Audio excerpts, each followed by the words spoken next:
Warning, incoming care.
Best deals in all of Stormwind, my friend. Won't find any better. Now, what can I help you with? Safe travels.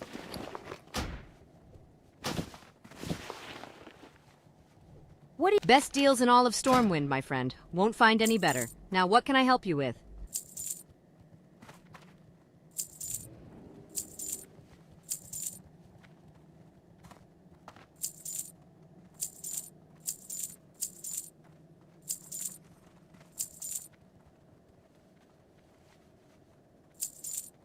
See you later.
Welcome to the Bank of Stormwind. We offer financial accounts and safety deposit boxes for valuable items. Do you already have an account with us, ma'am?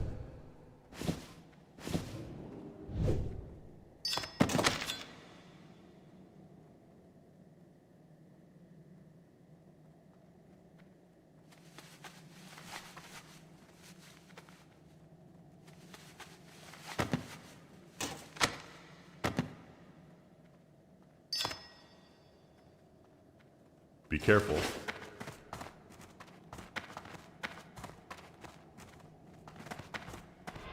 Welcome to the Bank of Stormwind. We offer financial accounts and safety deposit boxes for valuable items. Do you already have an account with us, ma'am?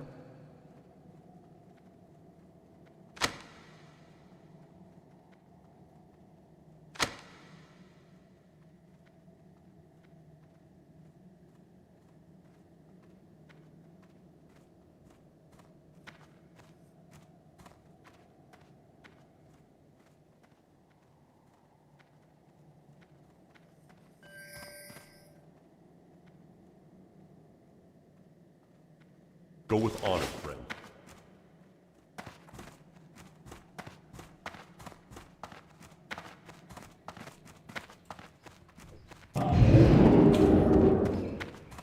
That spell isn't ready yet.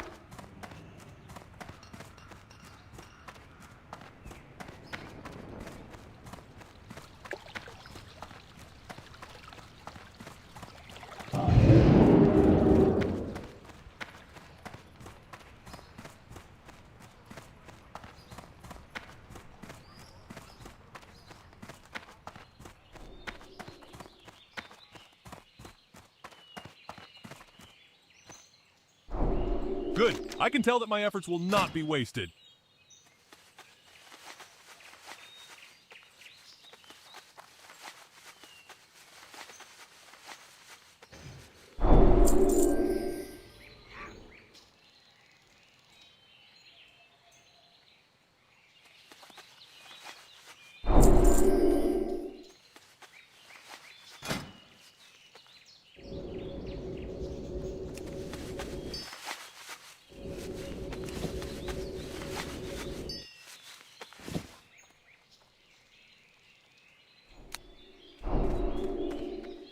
For the Alliance.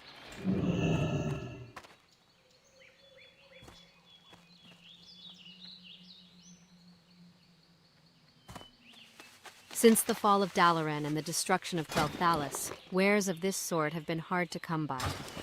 But Luke and Cordell and some of our other tradesmen have been doing a fine job of filling our orders with quality merchandise.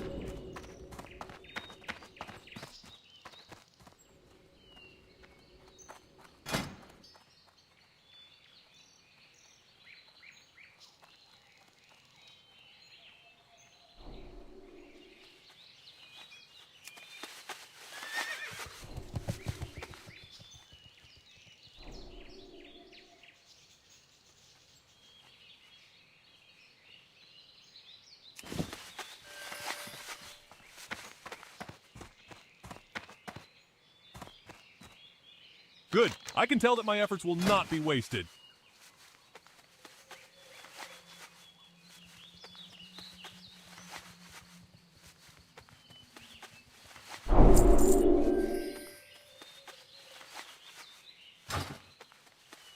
Light bless you.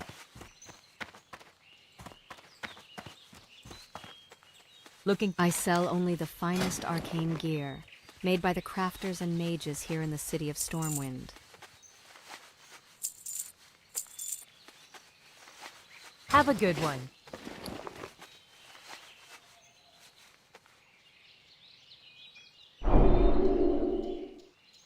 Since the fall of Dalaran and the destruction of Quel'Thalas, wares of this sort have been hard to come by.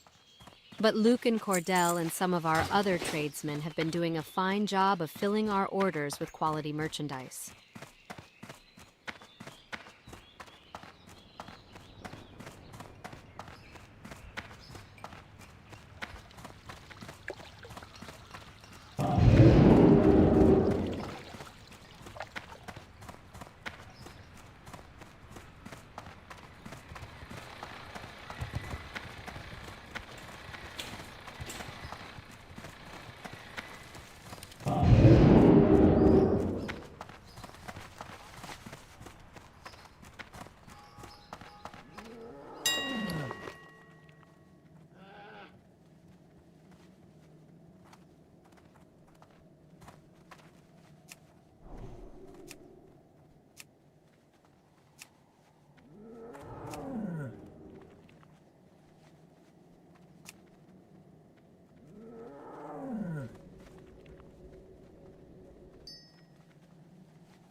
Welcome to the Bank of Stormwind. We offer financial accounts and safety deposit boxes for valuable items. Do you already have an account with us, ma'am?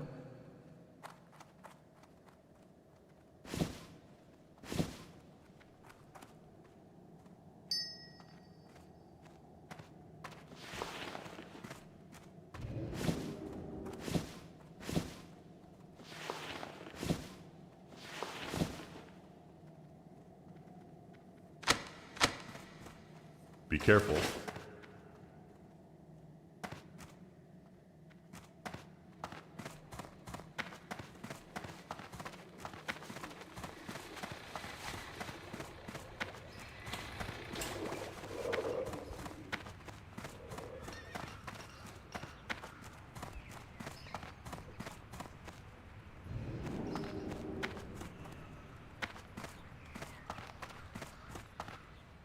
Best deals in all of Stormwind, my friend. Won't find any better. Now, what can I help you with? See you later.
Welcome to the Bank of Stormwind. We offer financial accounts and safety deposit boxes for valuable items. Do you already have an account with us, ma'am?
Charging.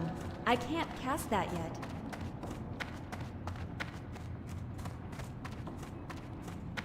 That spell isn't ready yet.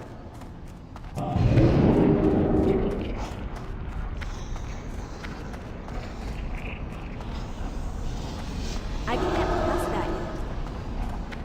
That's still recharging.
The Wildhammer dwarves might have fast steeds, but can those airy-peaked griffins stand the heat of the Great Forge? I think not.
What can I do for you?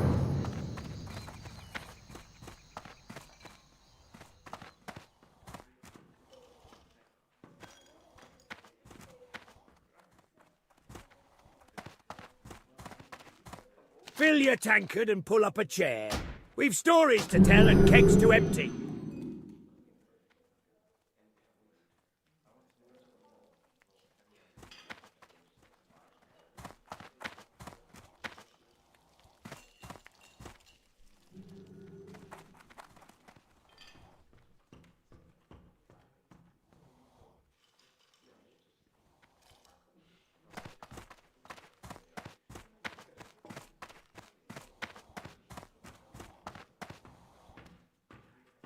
Great to meet you. What's on your mind?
Hey there.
Need something?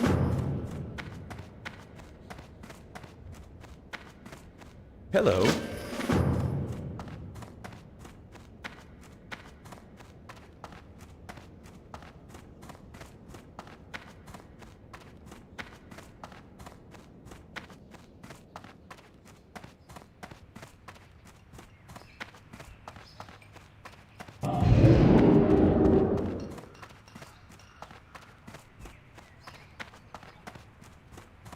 I can't cast that yet.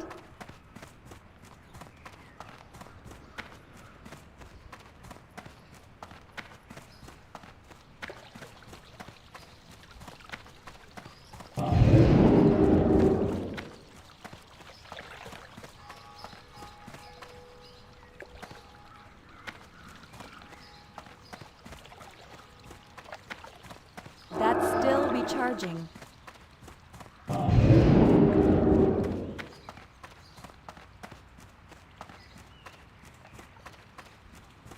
That spell isn't ready yet.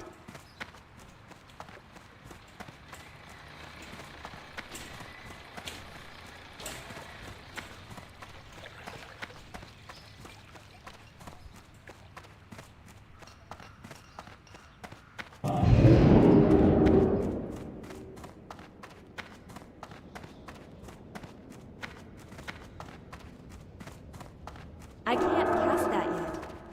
That's still recharging.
That spell isn't ready yet.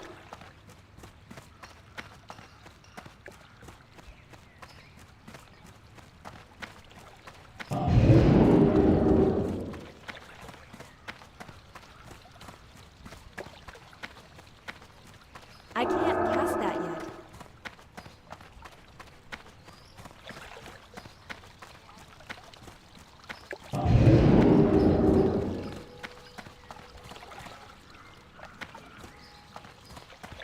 That's still recharging. That spell isn't ready yet.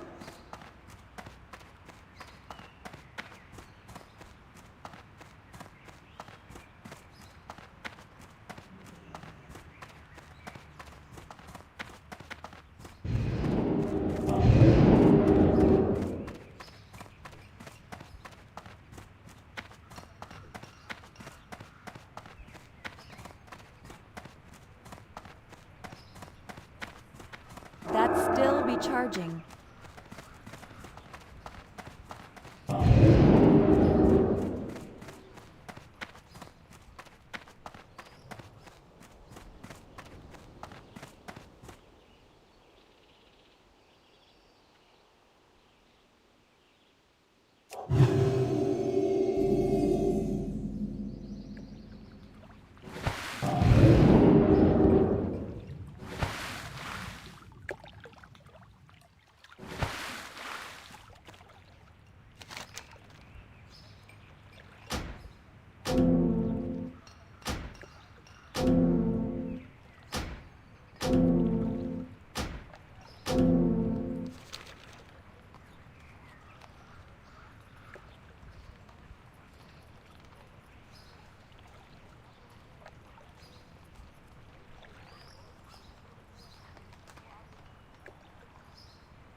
Where would you like to fly to? See you around.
Comes under the gun in a sting operation gone wrong.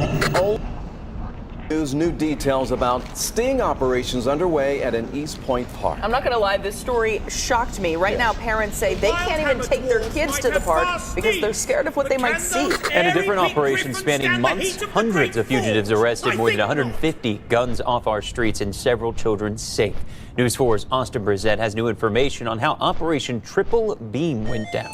In the realm of law enforcement, covert operations are those done in secret without the knowledge of those being observed. In a typical covert operation, an undercover law enforcement officer, detective, or a cooperative member of the public assumes the role of either a criminal partner or a potential victim. They then engage with a suspect as an attempt to gather evidence of their illegal activities. This is what is known as a sting operation, a smaller subset of covert operations. Perhaps one of the most infamous examples of a successful sting operation would be the one conducted during the investigation of Dalia DiPolito. Throughout the month of July in 2009, Dalia was actively seeking a hitman to murder her then-husband, Michael DiPolito, for a payment of $7,000. After enlisting the help of one of her ex-boyfriends to pose as a lawyer and convince Michael to sign the title of his house over to Dalia, she then moved on to asking another ex-boyfriend for help locating a hitman. Ex-boyfriend number 2 avoided giving Dalia a yes or no answer. He then took this information directly to the police. Detectives then placed an undercover police officer posing as a hitman in a car and invited Dalia to meet him in a pharmacy parking lot. Dalia promptly arrived and entered the vehicle. What you are seeing now is a short snippet of Dalia captured through a camera hidden in a small hole in the rear passenger seat.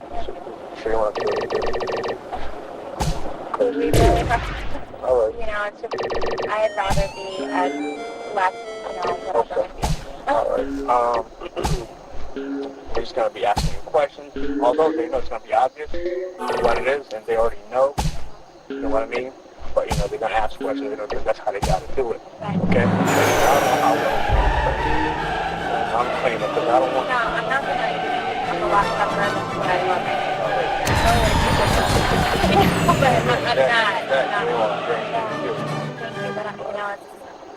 I just need to make sure everything's going to take care of. All right. You're not going to have an option to change your mind. Even if you change your mind, you're not talking to them. There's no changing. No, there's no, like, I'm determined already. I'm positive, like, 5,000% sure, like. Okay. This footage was recorded on July 30th. 10 days later, on August 9th, the decided date of the hit, the police went to the house of Mike DiPolito and explained the current circumstances. Mike cooperated with the police to pretend that the hit was carried out, and the police called Dalia to the crime scene. Listen, we had a report of a disturbance at your house, and there were shots fired. Is your husband Michael? Okay, I'm sorry to tell you, ma'am, he's been killed. He's been killed, man. I'm sorry. Listen, listen, right now, we need to get you to the station. We need to get you to our police station. I can't let you stand, man. We have to do our job. We need you to calm down. I'm gonna need you to go with these detectives, okay? You want to help your husband, okay? If you want to help your husband, you need to go to the station with these gentlemen and tell us everything you know about who he knows, who he's connected to. After being escorted back to the police department, officers withstood more of Dahlia's bad acting in the interrogation room, and it was eventually revealed that this was in fact a sting operation. The game's over with. Okay? There's no more games with you and I. Now we're going to get down to serious business. I want to know if you know this guy. Come here. Bring this guy in here. Get over here. Get over here. You know who this guy is? No. You've never seen him before? I've never seen him before. Ever. Do you know her? Put your head up and look at her. Put your head up. I've never seen him. What were you doing coming out of her house? Get him out of here.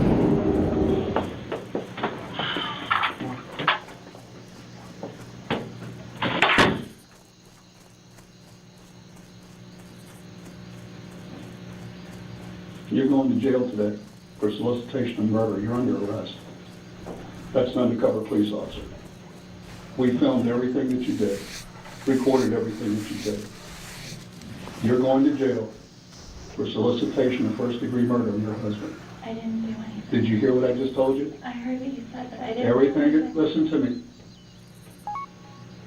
Everything has been recorded. You were photographed in the convertible when you sat in his car in the front of CVS. What do you want to do? What do you want to do here? I didn't Dahlia? do anything. Listen to me. I didn't do anything. You're going to I didn't jail. do anything, please. I didn't do anything. After an additional 8 hours of questioning, Dahlia stuck to her claims of innocence and was formally charged with solicitation to commit first-degree murder. Dahlia would go on to manufacture several false narratives to explain the situation that she found herself in. The first narrative that she devised was recorded during the first phone call that she was granted after her arrest. Strangely, instead of choosing to use this valuable phone call as an opportunity to consult an attorney, she decided to call the man that she was trying to murder, her husband, Michael DiPolito. Honestly, I can't help you. Don't you understand what just happened? What they're saying is not true. How is that possible? Like, I'm sitting here. It's not true. It's not possible. You wouldn't even give me 2 minutes to talk to you, but it's not possible. What they're saying is not true. How in the hell did I hear it and see it? Like, I heard what you heard. It's not true. I heard what you heard and I saw what you saw. Everything they showed you, they showed me. And how is it not? How are you telling me that? I am giving you my word that it's not true. Before trial, Dahlia would state that the audio and video recorded during the sting was actually created using CGI and special effects. When the trial began, she would change her story again, stating that the entire murder-for-hire plot was actually a scheme devised as a way to get Mike on reality TV. After being found guilty at her initial trial, Dahlia's conviction was quickly overturned and a retrial was granted. On the record at this time, I'm now declaring this case mistried by virtue of the fact that the jury cannot reach a unanimous verdict. Curiously, Dahlia's second trial ended in a hung jury and forced the state to try her for a third time. The result of the third trial was a repeat of the first. The jury returned a verdict in just under 90 minutes, and she was found guilty again and sentenced to 16 years behind bars. 3 trials later, a conviction today. The Boynton Beach woman immediately fingerprinted and handcuffed. State prosecutors Laura Laurie and Craig Williams hugged out their victory in the courtroom. A statement from the state attorney's office said, "We are pleased that the hard work and perseverance of our prosecutors and staff have led to justice for this victim." This is just one example of just how effective sting operations can be in not only preventing heinous crimes from occurring, but catching the perpetrator before they can even commit the crime. However, not all sting operations play out so smoothly. In fact, undercover agents are often putting their lives at risk by having close encounters with dangerous criminals. For example, this sting operation in 2017 went south after the criminals the agents were meeting with tried to rob them. Police say the men in that parking lot were armed and ready to rip off the 2 men they were meeting with to sell guns, unaware that those 2 men were undercover Bureau of Alcohol, Tobacco, and Firearms agents.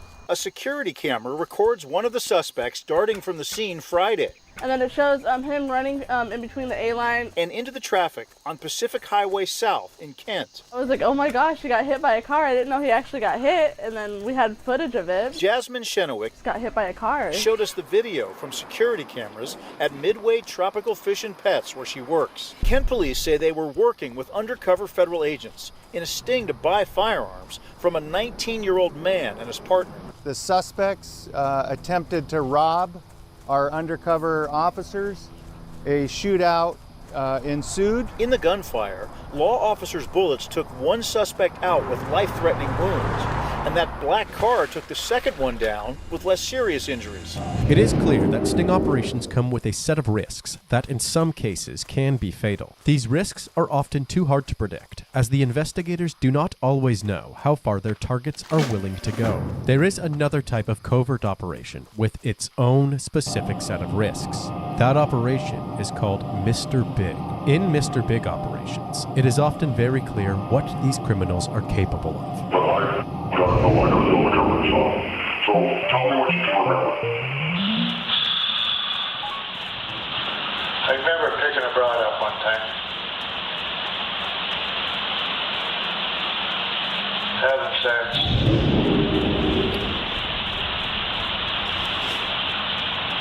Then I just lost it for some reason.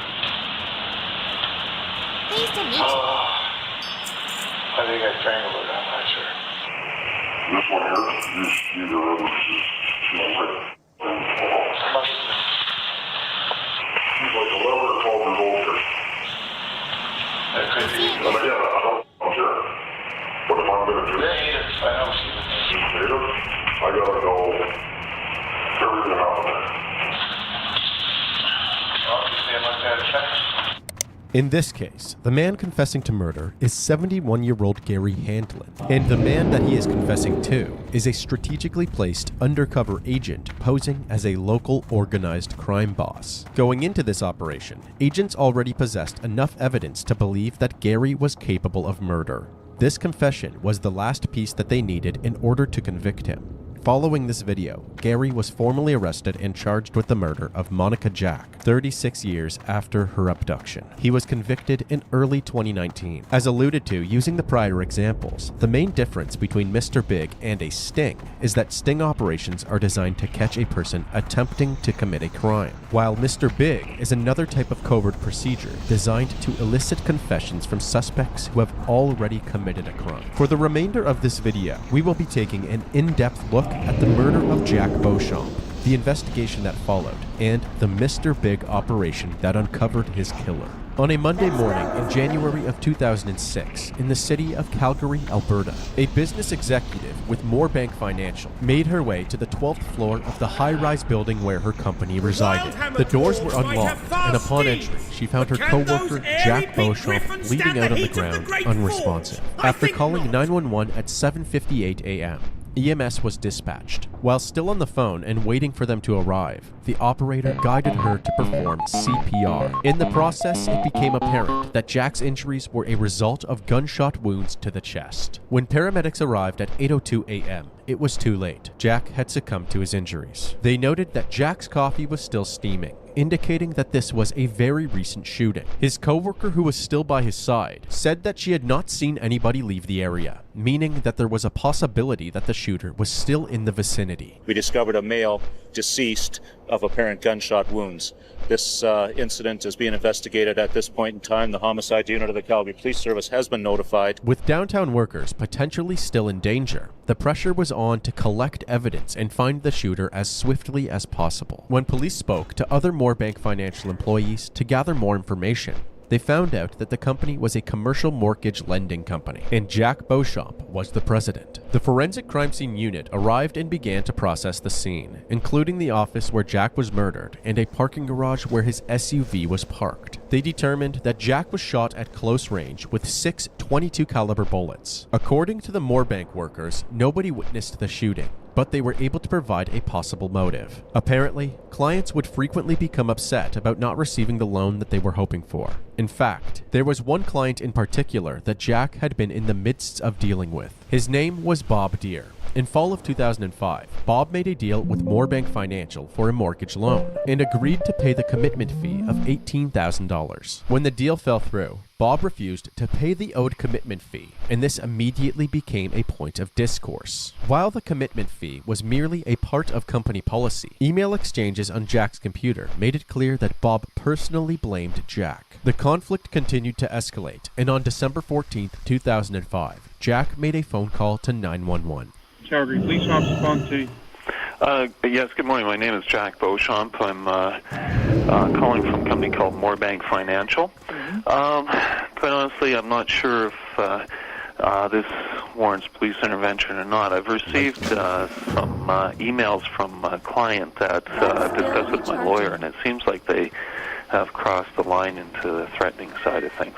What have they said that is threatening, please? Well, comments like, if you live like a gangster, you should expect to die like a gangster. And I guess, by way of explanation, I'm president of Moorbank Financial Inc. We're a commercial mortgage lending company. And that, I think they kind of crossed the line, but... they haven't done anything criminal. There's been no action. It's not that the threat itself is not criminal. It's not specific. Okay. If they were to say, I'm going to damage your property, or I'm going to hurt you or your family or someone you know, then at that point they are committing an offense by uttering a threat. But by saying, if you live like a gangster, you're going to die like a gangster. Well, that's just one comment. It says, do you realize that someone could hurt you or your business for operating with such unethical, low-life standards? Still insufficient, sir. They'd have to say, I'm going to do this to you. That's a threat. So a veiled threat's not a threat, then? It's not enough to lay charges. Okay. I would suggest at this point that you keep everything that you have. I've done that, yes. And that if at any point they say something direct, then at that point you've got sufficient evidence to lay charges against them. Okay. So it doesn't warrant anyone speaking to them and just... Well, we wouldn't do that anyways. We cannot warn someone to change their behavior. Okay. Okay, no, well, fair enough. That clears it up for me on that side of things. Hopefully nothing comes of this. Hopefully not, yes. Okay. Thank you. Have a good day now. Yeah, thanks. Bye-bye.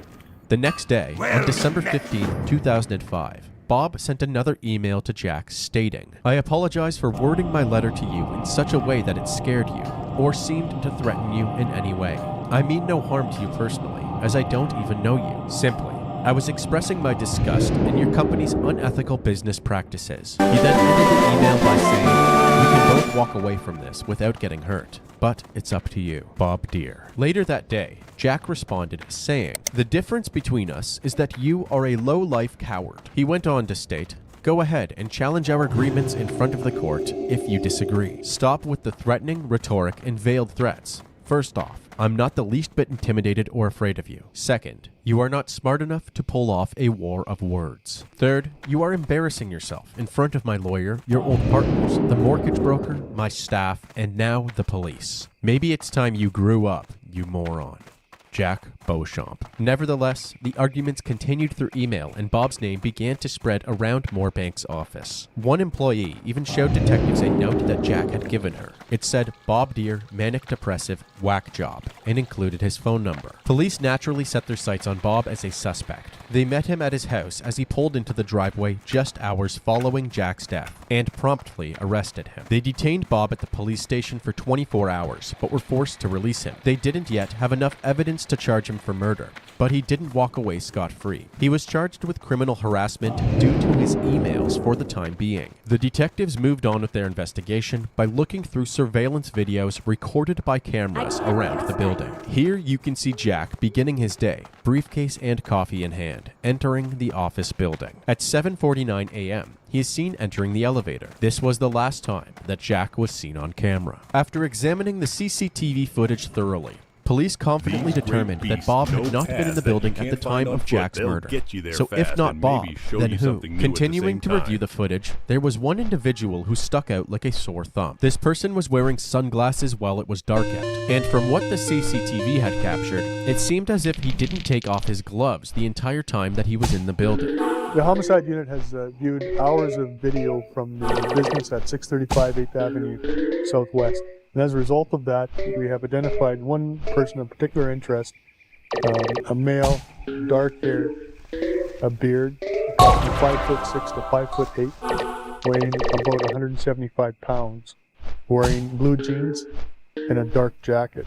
Police were able to confirm the identity of this man from an unrelated traffic stop in September of 2005. The driver was arrested during his traffic stop and was asked whether he preferred his vehicle to be towed or handed over to one of his passengers to take care of it. He chose the latter option, and that trusted passenger was a man named Mohammed Ali Karim. Mohammed had told the officers that he worked for a landscaping company. Investigators decided to look into that landscaping company and discovered that it was owned by none other than Bob Deere. Police were then able to obtain a search warrant for Bob's home and vehicle. In his house, they found a sink full of what seemed to be facial hair, along with an unopened package of razors beside it. Other pieces of evidence included a gun safe with .22 caliber ammunition inside of it, but no gun, as well as 2 receipts. One from Walmart and one from London Drugs, both from January 15th, the day before Jack's murder. On the Walmart receipt, they found a list of items, including a leather handbag, sunglasses, and gloves.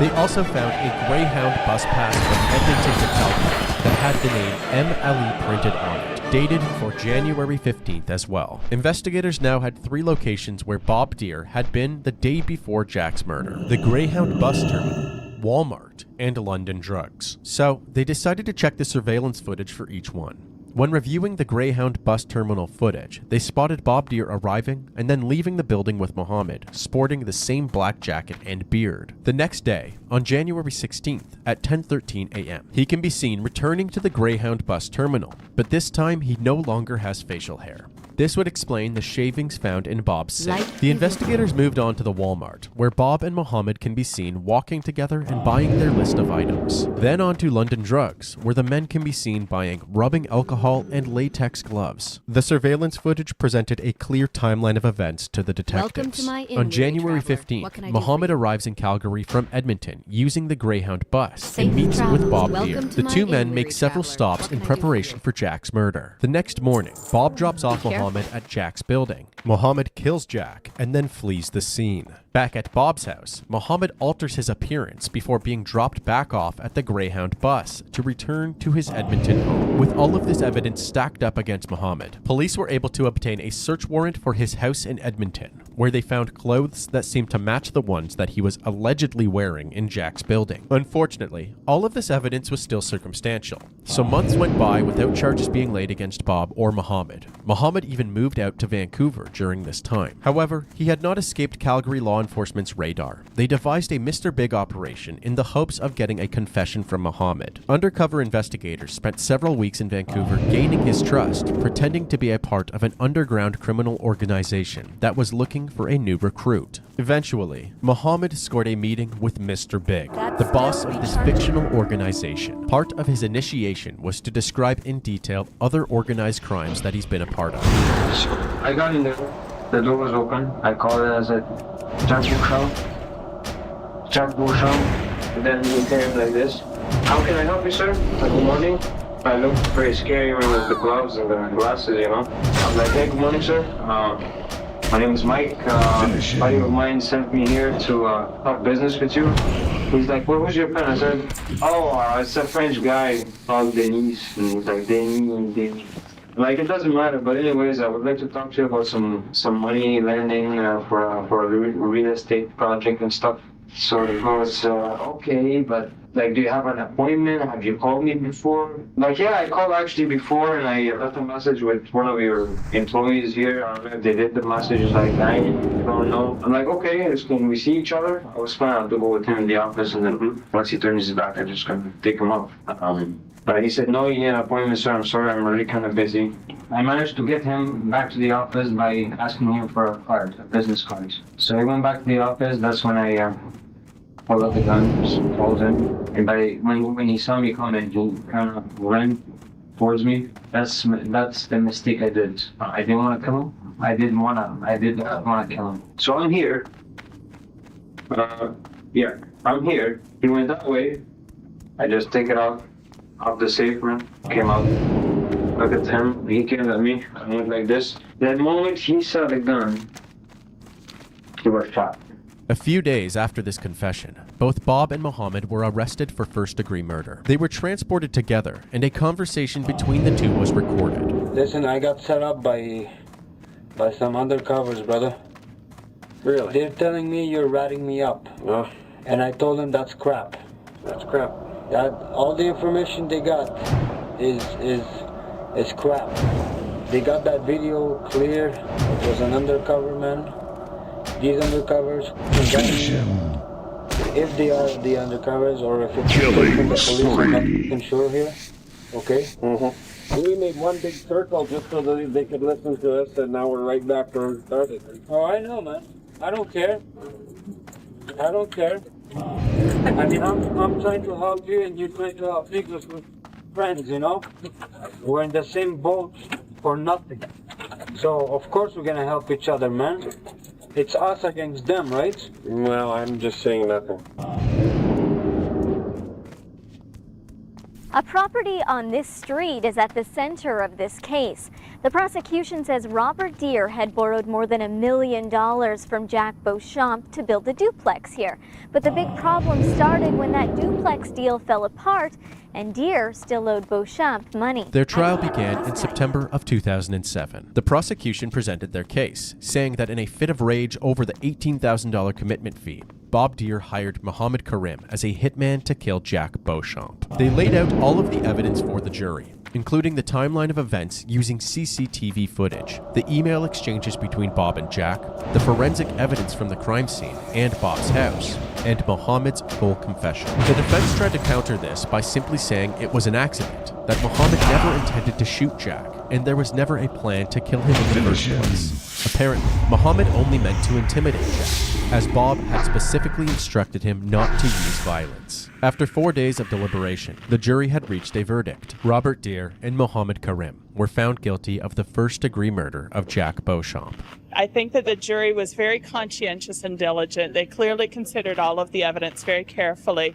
They clearly put a lot of work into it and came up with a just verdict. We're just thrilled with the verdict, but there are clearly no winners in this situation. So many lives have been changed forever by the actions of these two men. Jack was a wonderful husband and father. The outcome of this trial changes nothing for our family. My husband is gone. My children's father is gone.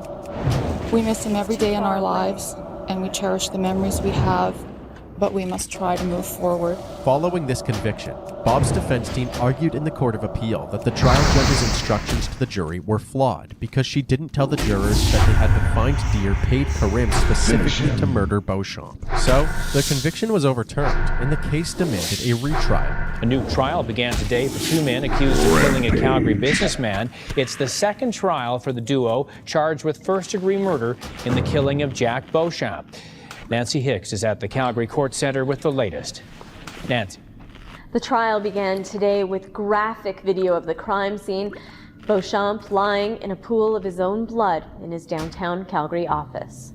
The retrial resulted in the amendment of both Bob and Mohammed's charges. Mohammed was found guilty of second-degree murder, while Bob was found guilty of manslaughter. This is due to the fact that the judge was not satisfied beyond a reasonable doubt that Bob and Mohammed had planned Jack's murder in advance, or that Bob was aware of Mohammed's plan to use violence. Following their convictions, Mohammed challenged the courts again, which resulted in a delay to their sentencing. A Calgary murderer's sentence is delayed today because he alleges sheriffs abused him. Mohammed Karim was convicted of second-degree murder 1 month ago in the 2006 death of businessman Jack Beauchamp. Lawyers for Mohammed Karim are still waiting to get access to all of the video surveillance footage from both the Calgary Remand Center and the courthouse. Karim says that surveillance footage will prove he was abused by sheriffs verbally, physically, and sexually. In a telephone interview from jail, Karim says much of the abuse is religiously and racially motivated. When someone calls me, like I was called thousands of times by officers, I don't let go. Instead, what I do is complain, and that irritates the officers. Retaliation for complaining. I was taken down and just beat beat up so bad. A spokesperson from the Solicitor General's office would only say that any time they become aware of potential criminal activity, police are called. Kathari says depending on what they find on the video, sentencing submissions could be affected. And Nirmala, a new date for sentencing will be set once lawyers have a chance to pore over all of those videos. Mohammed Karim was ultimately sentenced to life in prison without the possibility of parole for 18 years. Robert Deere was sentenced to 16 years in prison. However, he had 2-for-1 credit on time already served. Sometimes judges grant offenders credit for the time spent in jail prior to sentencing, which is commonly referred to as pre-sentence custody, pre-trial custody, or dead time. If the judge does give this credit for pre-sentence custody, they might choose to offer enhanced credit, or 2-for-1 credit, wherein for each day an offender spent in pre-sentence custody, the judge reduces the jail time by 2 days. Therefore, Bob was set to be released in just 4 years. In August of 2015, he was released on statutory grounds after serving 2/3 of his sentence.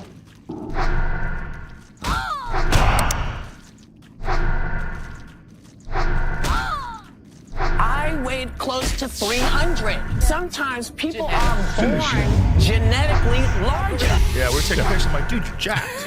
I'm gonna put my arm on him like you're f***ing jacked. So the food in America is poison. He's gonna go on a tour of our fattest states, and he's gonna tell people it's enough, it's over. Another. I weighed close to.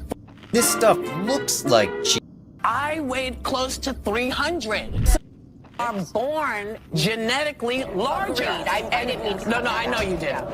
But I want to say this to RFK. That's his name. Because you're setting folks up for shame. Yeah, that's what you're trying. Maybe you don't know you're doing. I'm going to give you the benefit of the doubt. I'm going to say you don't know. You don't realize what you do to people when you say stuff like that, because it doesn't work for everybody. And I'm going to show you, sir, because I weighed close to 300 less than 2 years ago. Yeah. And without the Mojaro, this would not have happened. There you go. Take it off.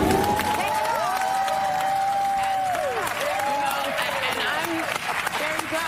And I try to tell everybody, listen, this worked for me. This may work for y'all.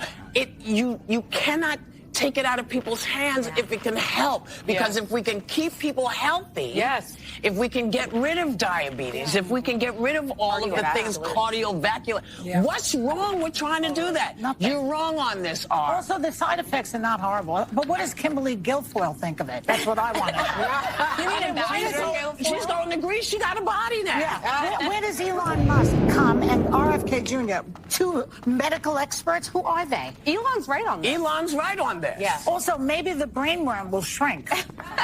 Never mind. You're out of control.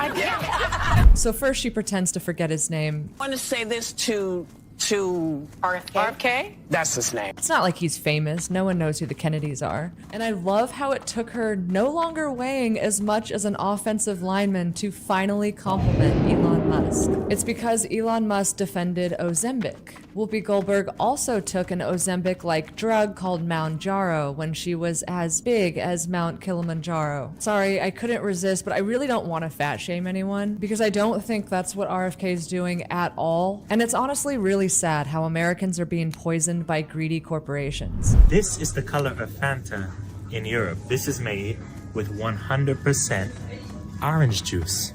Isn't that something? No chemicals, and that's why you can drink this like all day and night and you don't gain weight. You gotta love it. So the food in America is poison. Everybody who loves to hate on that phrase is true.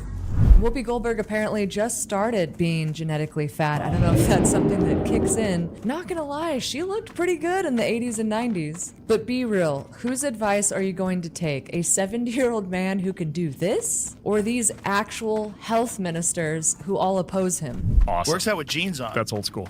I don't get that. That's amazing. That seems weird. It seems like it gets in the way of your squats. All of these people are dangerously obese, and then you have one sunken-eyed Skeletor in there. Is one of the qualifications for being health minister having type 2 diabetes? What am I missing? You know the Democrat Party is totally bought and paid for by big ag and corrupt FDA officials when their obese Gen Z influencers call RFK dangerous. Donald Trump's Republicans are making it harder for us to vote.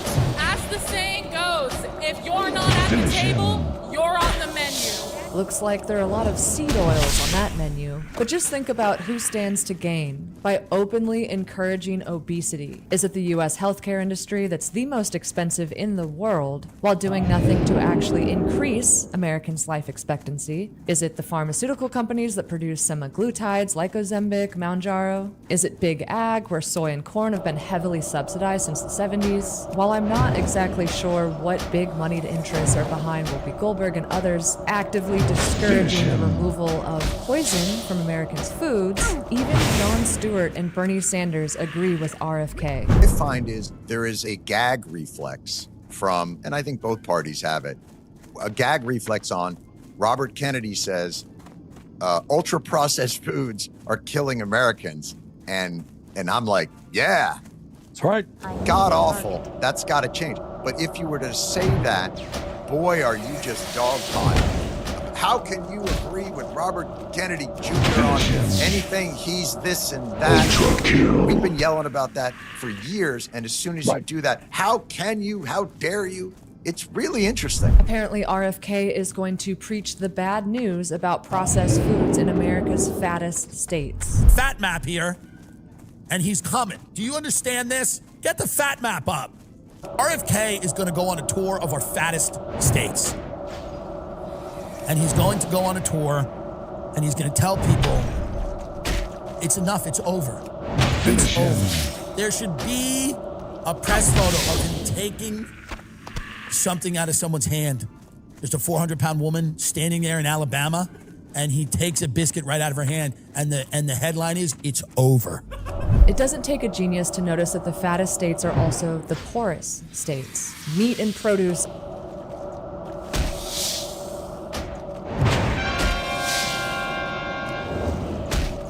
Finish him.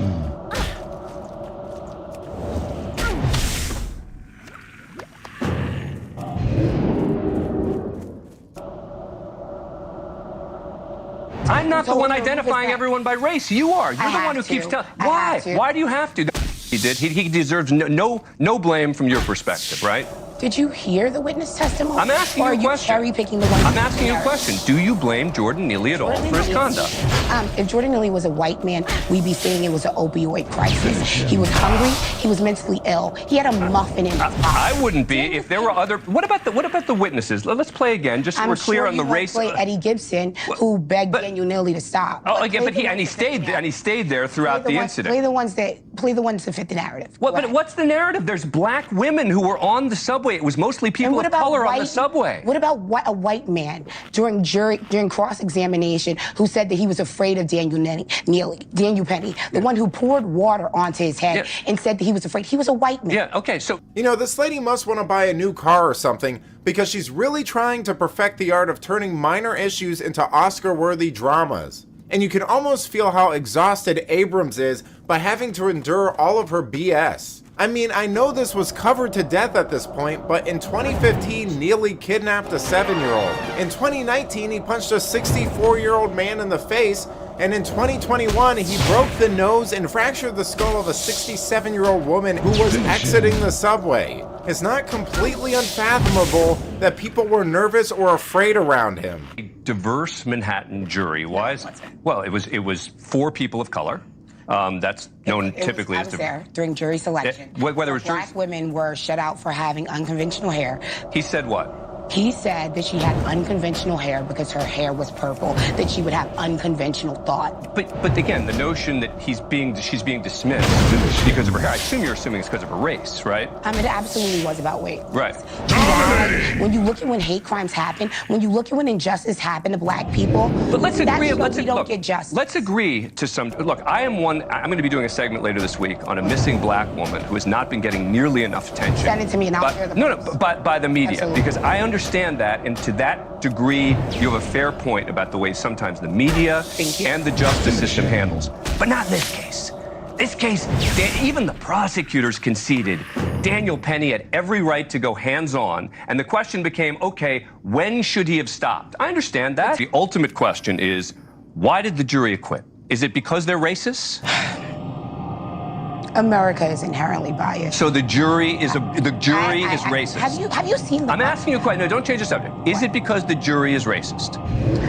Yes. Okay. The jurors. Even the black person on the jury. Would you like to hear something? Yeah. I believe that even black people can be anti-black. The silver lining to all this is it's clear now that people are getting tired of this kind of divisive and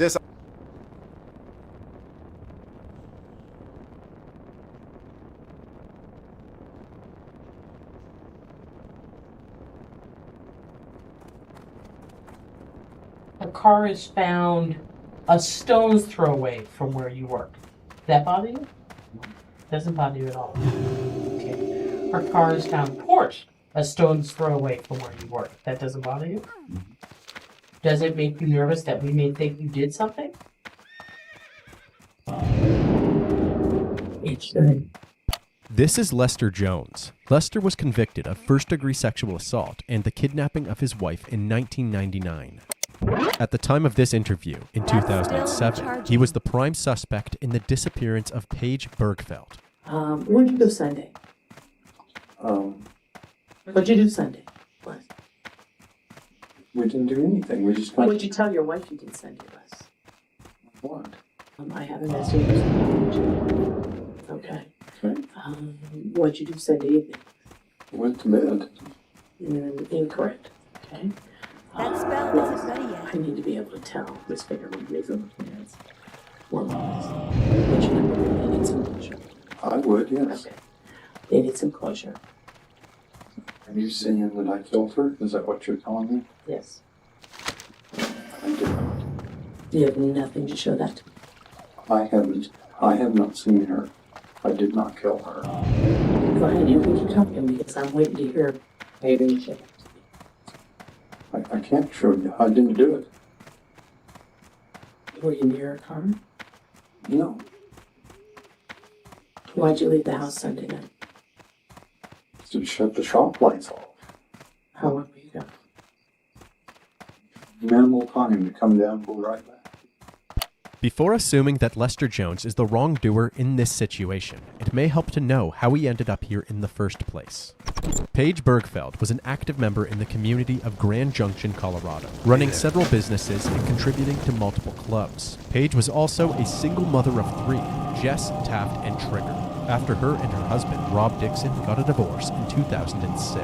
On June 28, 2007, babysitter/friend Carol Linderholm and Paige's children were all becoming increasingly worried about their mother's whereabouts. This kind of behavior was extremely out of character for Paige, so that evening they left multiple voicemails expressing their distress. Hi, Mom, it's me. I was just wondering when you get home. Love you. Bye. Hey, this is Carol. What's going on? I hope you're all right.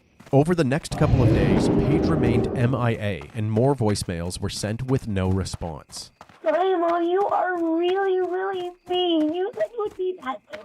You won't even make That'd still be charging. Give me a call on my cell phone. Hey, it's Carol. Where the heck are you? After making zero contact with Paige from Thursday evening to Saturday morning, a family friend takes Jess to the Mesa County Sheriff's Office to file a missing persons report. That afternoon, Paige was deemed officially missing by the police. Search efforts began immediately. It's just really tough. For people to give of themselves to that degree, we're looking for clues to find that person, but there's somebody maybe who's watching this who knows where she is. While the search party continued, investigators also explored the potential that somebody was involved in Paige's disappearance. They started with the most obvious candidates for prime suspects, her 2 ex-husbands. Paige Bergfeld and Ron Beigler were high school sweethearts. They got married shortly after high school, but the marriage didn't last long. Paige was dead set on becoming a midwife, so she was moving from her hometown in Colorado to attend the University of Florida in Gainesville. However, Ron wouldn't allow this to come between them. He followed her to Gainesville and the couple lived together in an apartment near the campus. This may have been a poor decision as Paige's grades began to suffer. Inevitably, Paige decided to drop out and the couple moved back to Colorado. Paige was a highly optimistic person. Though she strayed from her path to becoming a midwife, she was excited to build a new life with Ron. Naturally, Paige was looking forward to taking the next big step after marriage, starting a family. Unfortunately, this is where the two began to differ. As a family-oriented person, Paige had a strong desire for children and a tightly knit family. In contrast, Ron consistently rejected that notion, fearing the burden of responsibilities. This was a huge deal breaker for Paige, and the disparity led to a tumultuous relationship. They ultimately divorced in 1997. Ron and Paige had actually stayed in touch over the years, even through her second marriage, and it turns out that he was with her just hours before she disappeared. The two met in the middle, having a picnic at a park in Eagle, Colorado. Ron claimed that it was a normal lunch date, and the two parted after only a few hours. Cell phone towers confirmed that they were calling one another as they pulled into their respective cities. The last thing that Paige told Ron is that she was stuck in traffic due to a car accident ahead, which was confirmed by the police. However, this accident occurred 5 miles past her house. Ron also became worried when she didn't let him know that she had got home safe. Hi, where are you? Call me if you get a chance. I'm getting worried about you. And was actually the first one to make a 911 call to report her missing. Dispatch this is Clint. Yes, I need to talk to you about a missing person emergency. Okay. And who is missing? Her name is Paige Dixon. How old is Paige? She's 33. Okay. And she hasn't been home all night Thursday night, all day yesterday, and today. Something is definitely wrong. She either got abducted or... Moving on to her second marriage, not a year had passed since her divorce with Ron, and Paige had met a new man, Rob Dixon. Rob's parents had made a fortune off of early cell phone technology investments. This allowed Rob to live an extravagant lifestyle. He owned 6 sports cars, one of which was a bright yellow Ferrari, which was an odd sight to see in a small town like Grand Junction. He was able to shower Paige with expensive gifts, including a $12,000 necklace. When it was time to propose, he presented her with an $85,000 engagement. The couple then ran off to none other than Las Vegas to get married. The newlyweds then bought a spacious home back in Grand Junction. It sat on a hill overlooking the breathtaking natural surroundings. Unlike her previous marriage, they started a family immediately. They first had their daughter Jess, and then their 2 sons, Taft and Trey. Paige was living the picture-perfect life that she had always wanted. However, the luxurious lifestyle that Rob had set up proved to be unsustainable. These financial stresses led to Rob becoming more and more reactive within their marriage. In October of 2004, Paige called 911. 911, where's your emergency? My husband and I were in a fight. We wanted the children to stay with him. He said that I would come home and find them all murdered. What's your name, ma'am? This call was made following an intense fight between the two. Police quickly defused the situation, and no charges were filed. But a year later, in October of 2005, Paige made another 911 call, claiming that Rob had hit her while she was holding one of their sons. He was arrested on misdemeanor charges of child abuse and third-degree assault, but ended up pleading guilty to a lesser charge of misdemeanor harassment, and was ordered to attend anger management programs. After 8 years of a rocky marriage, Paige and Rob finally divorced. Rob declared bankruptcy and moved to Philadelphia, while Paige took custody of the kids and stayed at the multi-million-dollar home in Grand Junction. While it would seem that Paige had come out of the marriage on the winning side, Rob's bankruptcy meant that she now had to manage several financial liabilities of her own. Struggling to pay her bills, as well as a $6,000 mortgage, she began running multiple businesses. She provided dance lessons to children, became a top salesman for a kitchen supply store, and was even involved with the Moms, a support group for stay-at-home. On top of everything, she still spent plenty of quality time with her children. Her main tool was a notebook containing everything that she needed to keep track of, including upcoming events, soccer and dentist appointments, parent-teacher meetings, and so on. In the face of adversity, Paige took control of her life and was overcoming the financial strain of her business. However, Rob wanted back in the picture, and in June of 2007, Paige became paranoid about Rob after he had called her saying that he missed the kids and was going to move back to Colorado. Friends say that around this time, just a week before her disappearance, she was certain that something grave was going to happen to her family. Fast forward to the investigation. Police jumped on Rob as the next suspect, especially considering his past charges of domestic violence. But his alibi turned out to be solid, as police confirmed that he was in Philadelphia, about 2,000 miles away the day that Paige vanished. He was even one of the people leaving desperate voicemails to her. Paige, if you get this, please call somebody. Please come home. Please tell us that you're all right. Everybody's worried about you. Everybody's looking for you. Please, Paige, let us know that you're okay. please, please, please call someone. They put Rob on the back burner for now, but he wasn't off their radar completely, as they knew about Page's paranoia surrounding him during the week before she disappeared. If Rob was somehow involved, his motive would have been clear: to regain custody of his children. It wasn't until Sunday night, July 1st, that a huge breakthrough was made. 911, this is Jessie. Where's your emergency? Hi, I'm at the corner of 23 and Logos, and there is a car on fire in the parking lot at the building right here. There's a car on fire? Yeah. Do you see flames or smoke? Yeah, there's a lot of flames. A 911 call was placed reporting a red Ford Focus burning in a parking lot. It was Page's vehicle, only 2 miles away from her home. Firefighters arrived on the scene and extinguished the flaming car. Investigators were able to salvage only a few clues from the wreck. First, considering Page's height, the driver's seat of the vehicle seemed to be pulled back further than expected. They confirmed this by having a woman the same height as Page get into the driver's seat.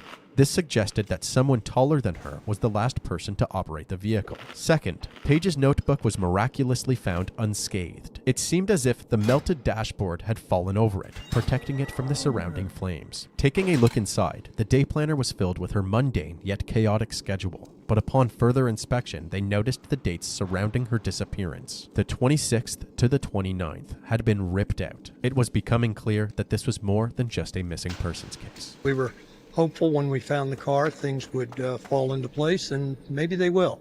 This isn't a situation where Paige left on her own volition. You know, it occurred to me I hadn't cried in a long time. I've learned how to do that. These discoveries only fueled the efforts to find Paige. A bigger search ensued. Just seen the dad on TV, and I've seen my dad, and I have, some children of my own, and I know what I can do. I get one of my children is gone, and I just wanted to try to help them. Just south of the junction, along Highway 50, more clues were being found. Volunteers discovered more than 100 items that belonged to Paige laid out over a 15-mile stretch. Some of the items found included her children's medical cards, her wallet, blank checks for her business accounts, and many more items that she was unlikely to discard without a good reason. Detectives had two theories. The first, someone had abducted Paige and scattered her belongings to misdirect the investigation. The second, Paige herself had managed to throw her belongings out of the vehicle to leave a trail. However, this trail of evidence ultimately ended in a riverbank, which they continued to search with no result. Among the trail of evidence, there was an advertisement for a company called Models Inc. This specific item began to ring bells when investigators took a closer look at Paige's phone records. It became apparent that among her several upstanding businesses, she was also operating a more provocative. Hello, you've reached Models Inc., Colorado's premier gentleman's servant. Colorado's premier gentleman's servant.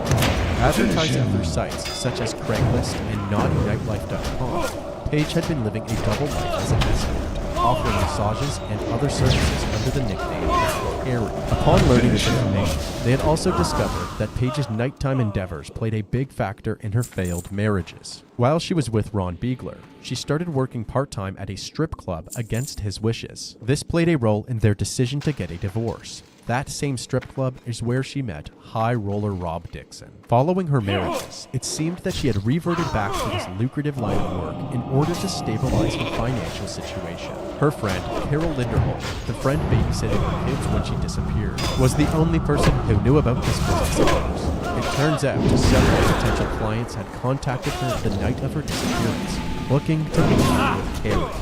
Yeah, this is Hotel 6 from 237. I was checking to see if you had somebody coming out or not.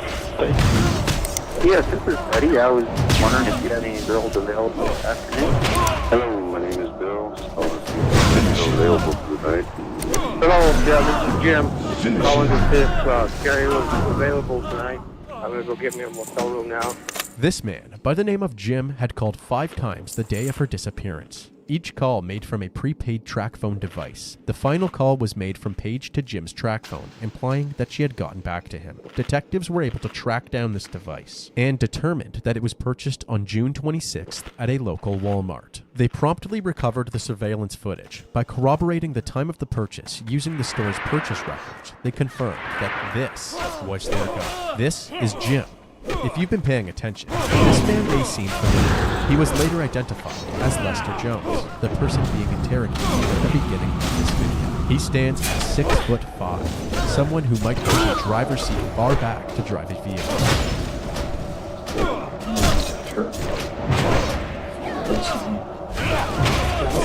Don't need to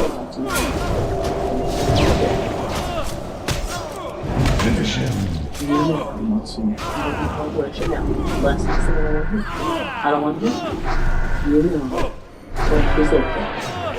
You know where it can be found. Finish Just to him. let you know, your vehicle is going to be seized and I'll be getting a warrant for it. Okay? And we will probably be seizing some other things and executing some other warrants, just so you know. Okay? All right. Do you have the keys for your truck, or would you just prefer that we do it without the keys for it? It's just easier for tow guys to get it to move from one place to another. Finish him. Key. Would you like the ride back to your business? Okay. Mike, would you mind getting on a ride? Lester's white Dodge pickup holds significance in Page's case. Carol had told investigators a story where Page was scheduled to meet with a familiar client in a white pickup truck after work one evening. Before she got the chance to leave her workplace, the white truck pulled into her office parking lot. It was possible the driver had spotted Page. The truck turned around and then drove away. But she was terrified that this client had found out her true identity. This client didn't let up and even requested her again the night before her disappearance. Carrie was unavailable, but her friend Carol agreed to fill in for her and scope out this sketchy client. During the appointment, he seemed more focused on asking questions about Carrie than the massage itself. Carol claimed that this client was in fact Lester Jones. After looking at surveillance footage of her work, it turned out that the white vehicle circling the parking lot was not a truck at all, but a Chevy Impala. However, Lester's wife, who was out of town at the time, owned a white Chevy Impala. Following Lester's first interview, police inspected his workplace discovered heaps of injuries. They found handwritten notes about their other escorts, detailing their bra sizes and what services they offered. It seemed that Lester came prepared, posting a stash of Viagra in his toolbox drawer and multiple pills. They also found packaging for a track phone, a Victoria's Secret bra matching Page's cup size, and a weight scale from her kitchen sales company, the Pampered Chef. Lester's boss even told investigators that a gas canister was out of place on Monday morning. It sat only 500 meters away from Page's burning Ford Focus. Now you may think, well, maybe he used the gas can. It's RV repair, maybe he had a gas can. No, police questioned the owners and co-workers. There's no reason for him to have a gas can at his workspace. Do you have a gas can at your workspace? Because I don't. Not only that, but when police dogs tracked Lester's scent, it led them to the driver's seat of the vehicle, strengthening their case even further. The detectives then brought Lester back in for another interrogation, in which he continued to deny his involvement despite the mountain of evidence piled against him. And in fact, you need a meeting model I call set at one with that track phone. I need why track phone. Trash that you work with. I have no clue why it's in there. How did that get there? I don't know. How did your picture get on the video at the very same time the track phone is being ordered? I can't tell you that. I was in Walmart and I bought a master. On the table, even though the receipt comes back to a track phone.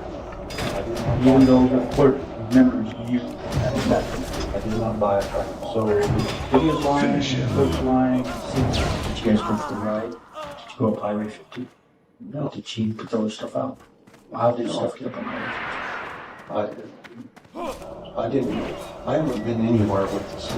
In this interrogation, Lester ended up admitting who Rob was, and investigators thought that they had struck gold. It would make sense for the two men to be working together. Rob had the motive, regaining custody of his children.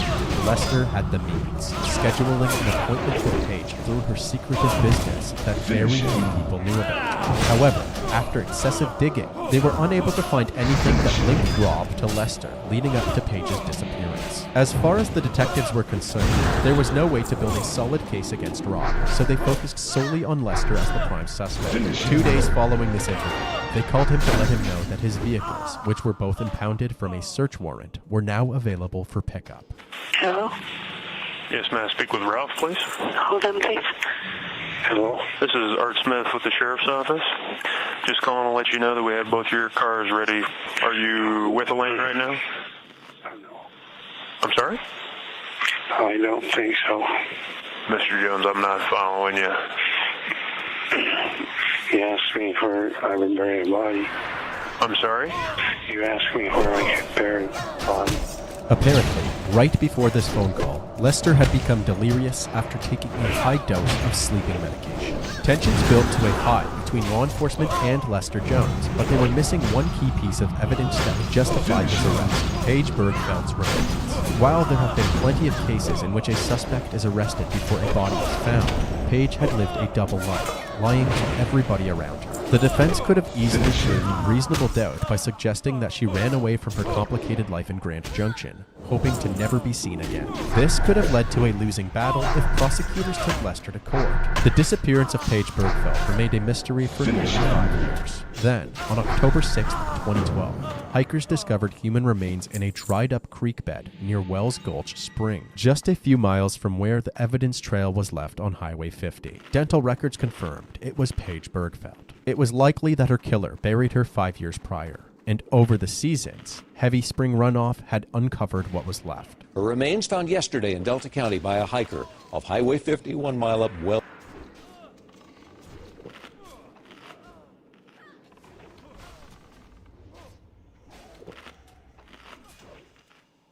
Leaked details regarding the DNA results to some of Michael's friends. Their aim was to have that information get back to Michael and provoke a phone call between the brothers that could offer crucial insights into the case. What you're about to hear is a phone conversation between Russell and Michael. Russell now makes it very clear that he did in fact visit Melissa's home just 2 days prior to her death. Can you talk? Yes, I got a few minutes. I went to her house and talked to her. Went to, Missy's house? Yeah. So you've been to her house? Yes. So, I mean, then it's possible that your DNA's in her house. Yeah, but it wouldn't have been all over her. No, of course not.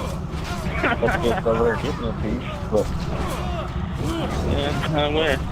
Oh, I mean, it's like we said, they're trying to scare me. So now they're telling everybody in Okaloosa County that they have me dead to rights. No, he said they got some new DNA technology. He showed me a paper saying they have your DNA in multiple places on her body, and that I have put myself with you. But he showed me, he had a paper about it. You're 1 in 39 million. Your DNA was all over her body. Yada yada yada. I mean, that doesn't even make sense. I mean, it don't make sense, and that's what I told him. It didn't make sense to me. And I kept saying, well, what's all this got to do with me? And he just kept saying, well, you know, we got you on video with him at Walmart, so you was there too. He told me, he said, you know, we just wanted to give you this one last chance, you know, to give a statement. And I was just saying I was with you to protect you from your wife. Well, they're trying to say you and I planned, right? Premeditated. So then they get you as principal and get me as capital.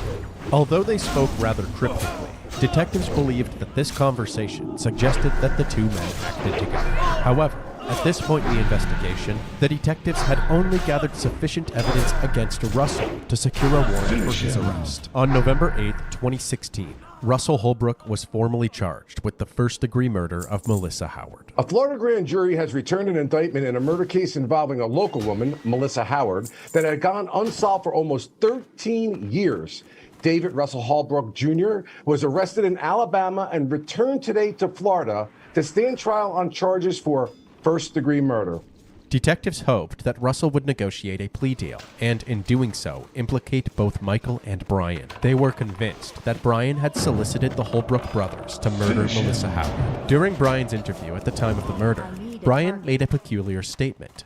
There was a rumor that I was supposed to kill Russell's wife, and in return, Russell was supposed to kill my wife. This odd remark led officers to suspect this might have indeed been the plan. Russell rejected any plea deal, refused to incriminate others, and was prepared to proceed to trial. On February 19, 2019, 13 years after the murder of Melissa Howard, Russell Holbrook's trial finally began.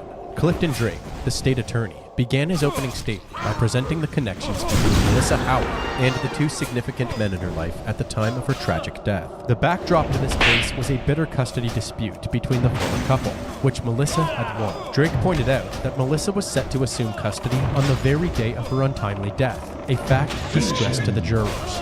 You will hear through the course of the trial that there was an ongoing custody battle between Brian Howard and Melissa Howard over primary custody of Taylor. He was about 11 years old at the time. Primary custody was with Brian Howard, and Melissa Howard was seeking to have primary custody with her. Drake addressed the pivotal role of DNA findings in building the case against Russell. While he acknowledged that some of the DNA samples had encountered contamination, Drake sought to play down the impact of this issue on the case's validity. You will hear testimony from Jennifer Hattler that when she compared Russell Holbrook's DNA to the male DNA on Melissa Howard's sweatshirt, it matched.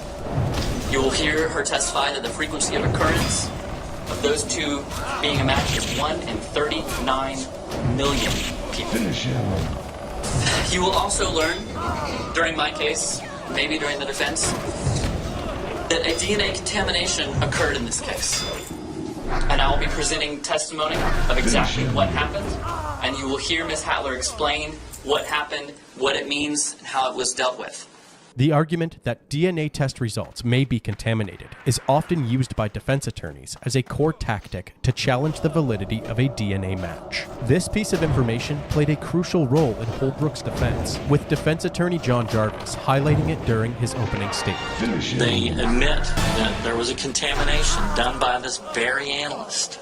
I think that testimony is going to be out there, that a contamination occurred during this investigation of this trial. Russell was at her house 2 days prior. His DNA, touch DNA, could have been left there. He could have sat on the couch, and he could have left some DNA there, or any other ways could have been left there. And Melissa Howard could have sat down on the same couch, and I think the evidence is going to show that that's a possibility that could have occurred. On top of the questionable DNA evidence, Jarvis also went on to point out that no clear motive had been established as to why exactly Russell Holbrook would want to murder Melissa. We're all unable to produce a motive for Russell to commit this crime. 13 years, couldn't produce one. No motive. Absolutely no motive. The defense then wrapped up their case and asked the jury for a verdict of not guilty. Going back to the DNA, the prosecution then called senior crime lab analyst Jennifer Hattler to the stand. Jennifer explained to the jury that the contamination was quickly identified and that the evidence should still be trusted. My name is Jennifer Hattler. Ms. Hattler, where are you employed? I'm employed at the Florida Department of Law Enforcement in the Biology and DNA section. Mrs. Hattler, we've talked about a contamination that occurred in this case. Is that correct? Yes. It turns out that the contamination was actually from a pair of scissors that had not yet been cleaned after being used in a different investigation. Once she realized the error, she used a second sample that was not contaminated and testified that she felt the evidence was enough to confirm Russell's presence at the crime scene. The partial foreign DNA profile matched the DNA profile from David Russell Holbrook.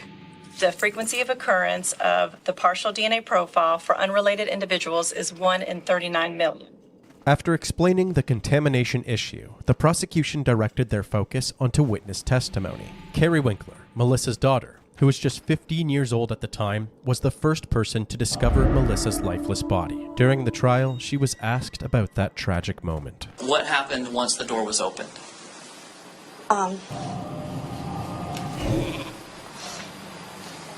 It's okay, ma'am. Take your time.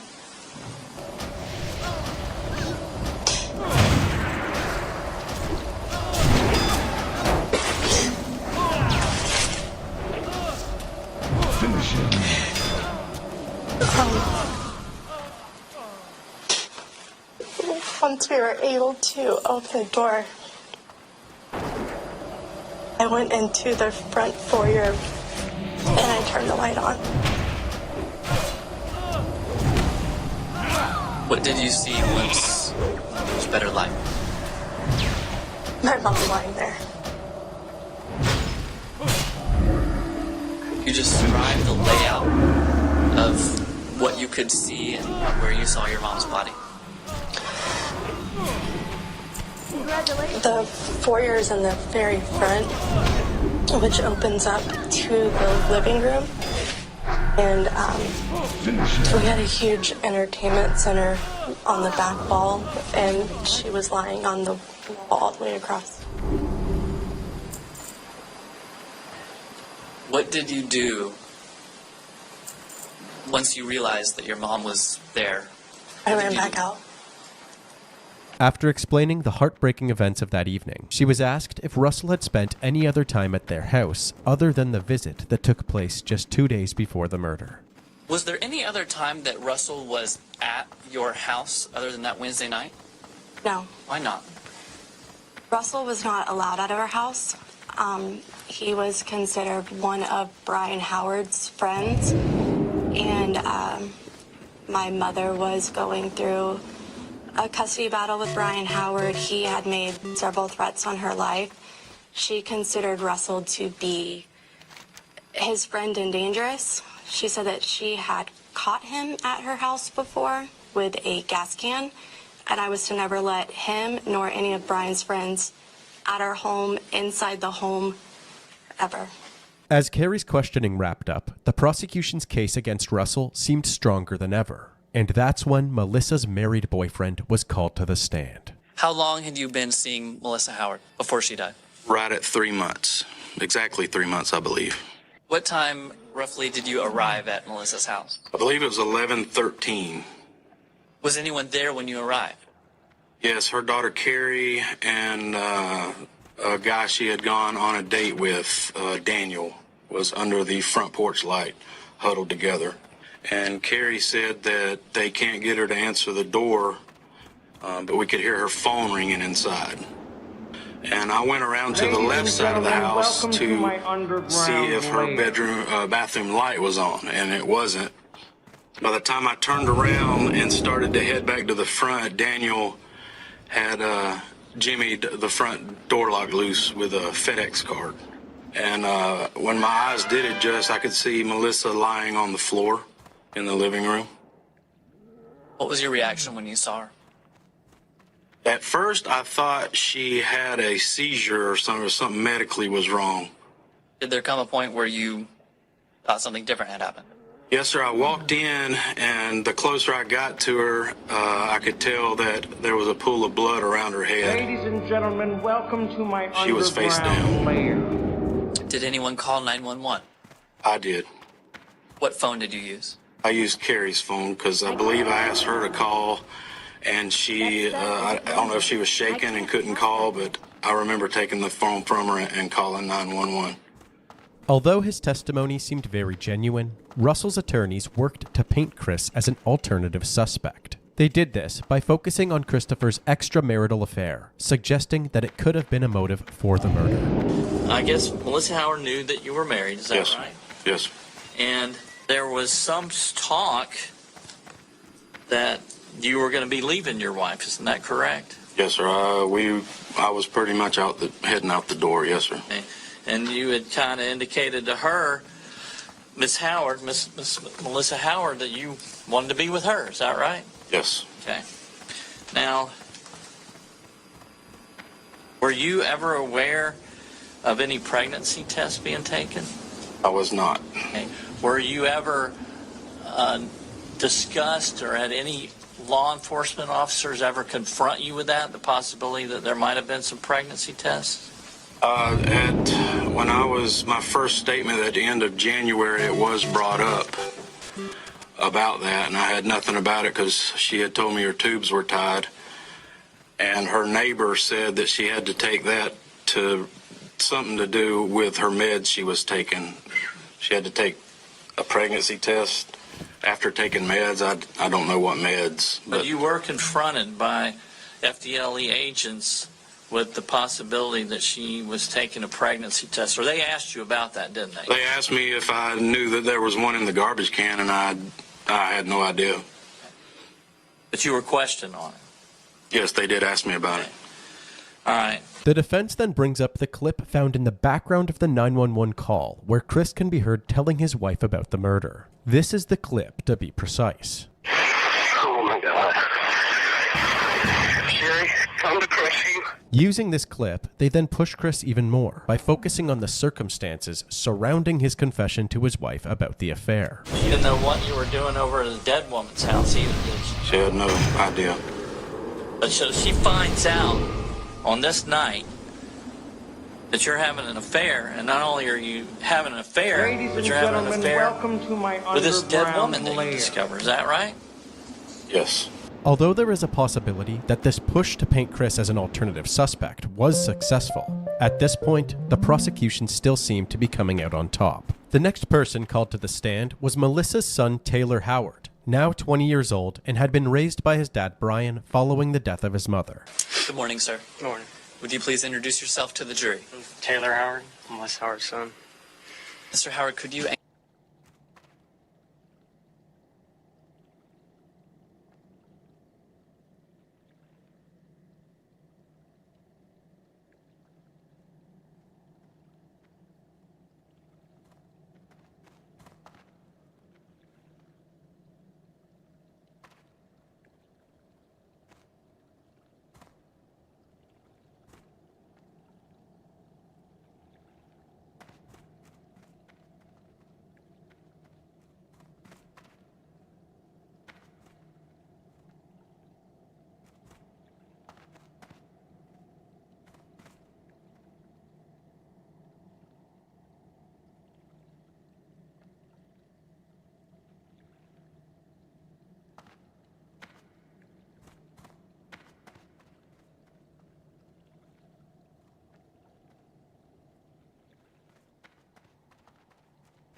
Ladies and gentlemen, welcome to my underground lair. That's still recharging.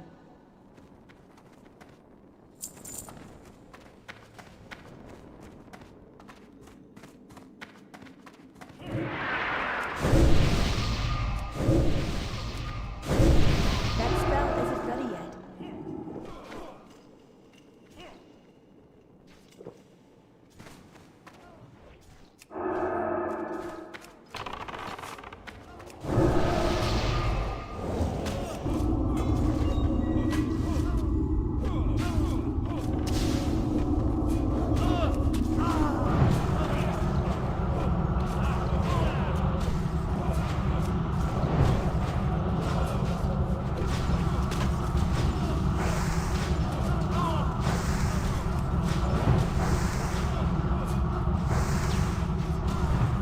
Finish him.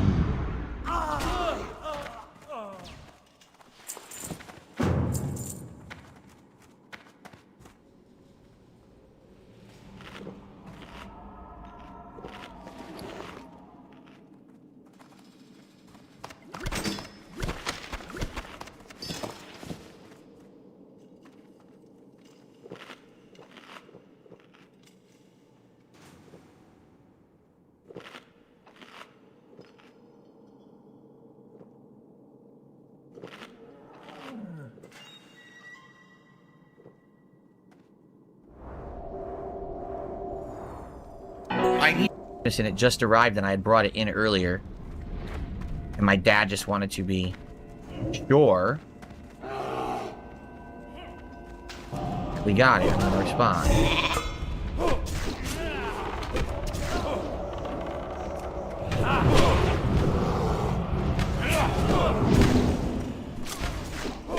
What is it? I don't know. It's a giant box. My parents got us something huge for Christmas. I don't even know what it is. We're gonna find out later today. We're gonna open it. Jamal, message, I got you covered, Jamal. So this isn't from Jamal, but someone says I got Jamal covered. They want to put Jamal on the leaderboard, I'm assuming. All right. So Jamal, even though you didn't do the $16 tip, someone covered it for you. So now you can get up on the leaderboard as the top tipper. So congrats. So let's get Jamal on the leaderboard for 16.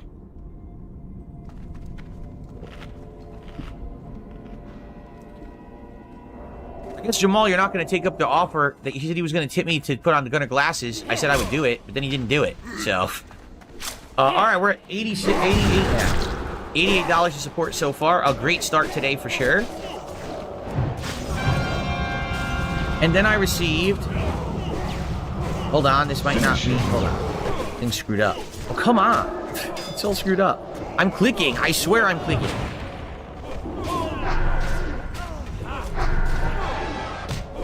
Okay. Excuse me. Thanks, guys, for hanging out with me this afternoon. I hope you're enjoying Stalker 2. We still have about 90 minutes left on the stream. We're at $94 of support out of the 150 goal. So we're 2/3 of the way. All right, let's keep moving. Let's get some more support on the stream and hit the goal. That way we can get the goals hit 7. Keep the momentum going. Get those rewards moving. You know, DSP tries it coming up at 10, which I would love to do. And of course, we're going to do tiered rewards at 50 and 100 that are going to be fun special events. So thank you for being here and enjoying, and I hope that you are enjoying, and please support if you can. Okay, I'm just going to stretch my legs for a minute, and I'm going to come right back and we're going to continue on. I'll probably just use the restroom fast, too, while I'm up here. Can I swap over to... Oh, great. I just tried the Alt-Tab, and the computer did that.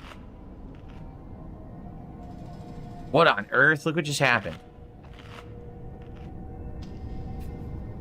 Great. Alright, I'm going to play you guys some funny moments for like just a couple minutes. I'm going to use the restroom, and I'll be right back and we'll continue, okay? Oh, yeah, I don't even know what that is. So, there you go. Stalker difficulty is what I'm playing at. Okay, we're going to continue, guys. Like I said, we're going to be playing till 4. I'm trying to break up the parts to about half an hour in length. Of course, these last two I got 40 minutes. Hopefully that's good enough for YouTube to actually process and work today. We've got about an hour, 20 minutes left, and we're already over $100, so we're more than 2/3 of the way to the goal. Guys, let's hit the goal and have it count towards the goal hit counter today. That way, it doesn't go to waste. Obviously, we want to get our goals going, to get some rewards, right? Get a nice DSP tries it going in a few days and stuff like that.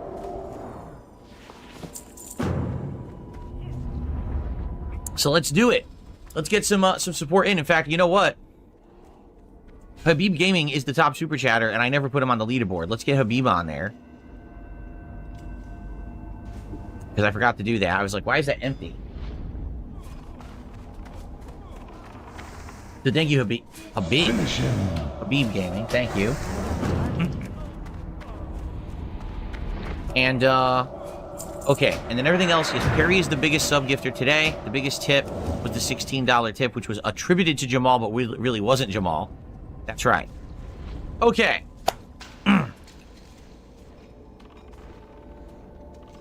What are you talking about? It sucks to be ignored. I didn't ignore anything. Oh.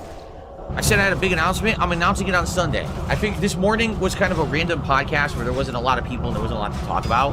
When I come back on Sunday for my break and it's like more people, then I'm gonna do this announcement about something coming up. Okay? Fair enough? Okay, let's continue. Again, I gotta remember just to break this up between every 30 minutes.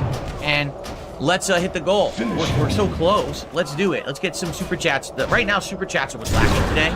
We have a decent amount of tips and some good sub support. It would be great to get some super chats today. Okay? Why is the chat so dead today? On the YouTube side, I actually legit don't know. No one on YouTube seems to be talking. We still have like over 200 viewers, right? Yeah, we still have over 200 viewers on YouTube, so I don't know. Kick actually is not so bad today. Kick, we have around 60 viewers, and people are talking in the Kick chat. I don't know, maybe Kick's the place to be today. So, let's see here. Michael AE says the next DSP tries it should be a large order of breadsticks with cheese from Pizza Hut. I'm open to doing anything for DSP tries it. Like I said, if you guys know of any new products or things that are going on that you want me to try, I'm down for it. The Popeyes idea was because we were looking around and they have a new ghost pepper chicken sandwich, and I thought maybe that would work for this week, but we don't have to do that. Like, we could do something different if you guys want. So let me know what you think. If you guys have any ideas, if there's a new product somewhere, okay? I'm being asked, do I ever catch my wife staring at me? Yeah. And then sometimes she catches me staring at her, because we like looking at each other because we're married and we like how each other look. I would slap together and make, but I haven't had those since I moved out here. I haven't made that kind of food, you know? So you're talking like 11 plus years since I've made that. I haven't made an actual breakfast sandwich in that long.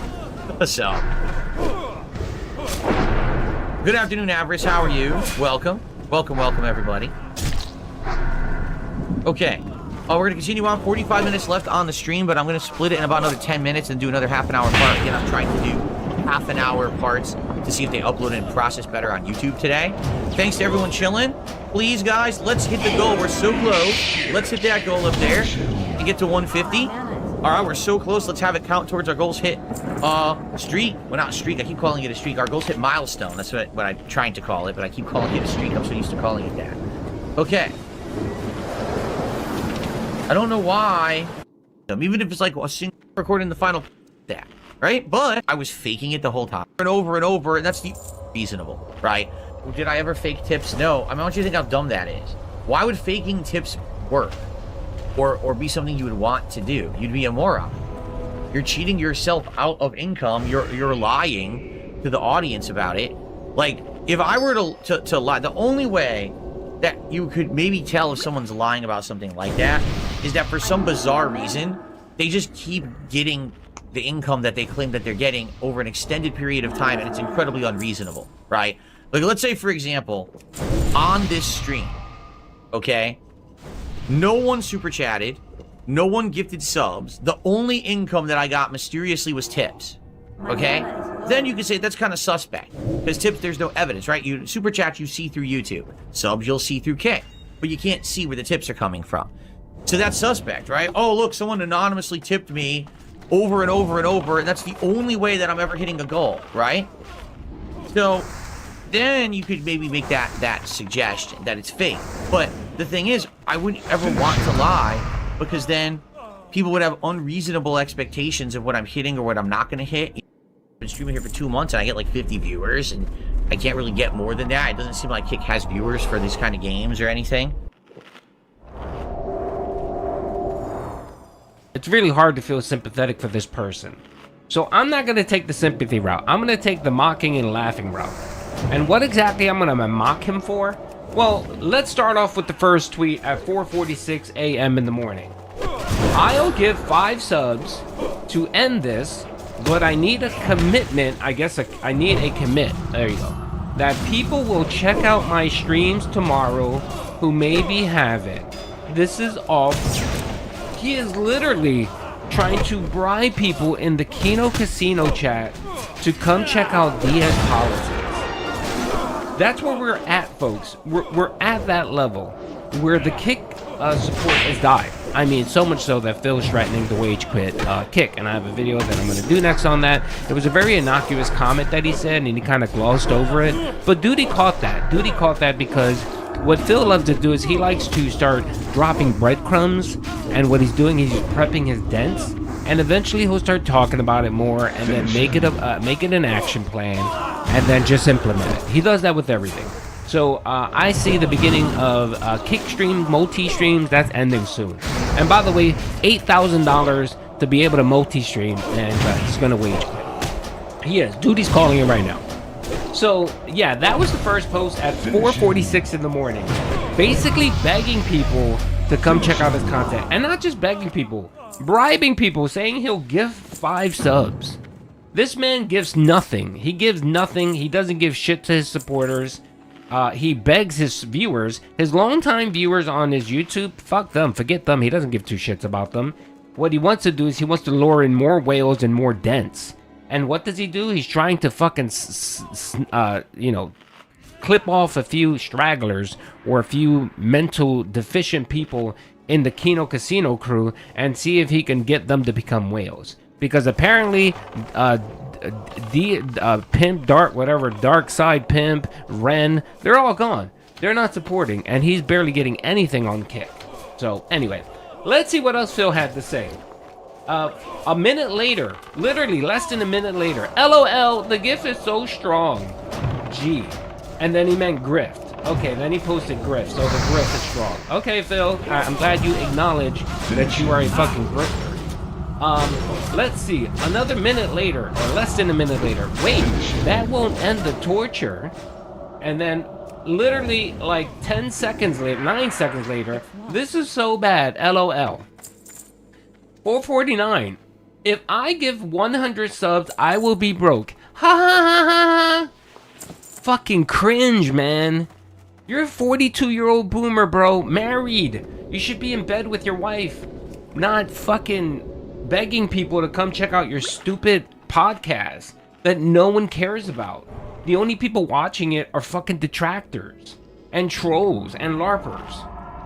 Anyway, literally 30 seconds later, I spent a ton on my upgrades and I need to make it back. He is literally saying, I need that money, I really, really do, to pay my bills. Because this motherfucker decided to spend $8,000 on upgrades that no one asked for. I mean, yeah, the PC was what? I mean, he did get the gaming PC, and that should have been it.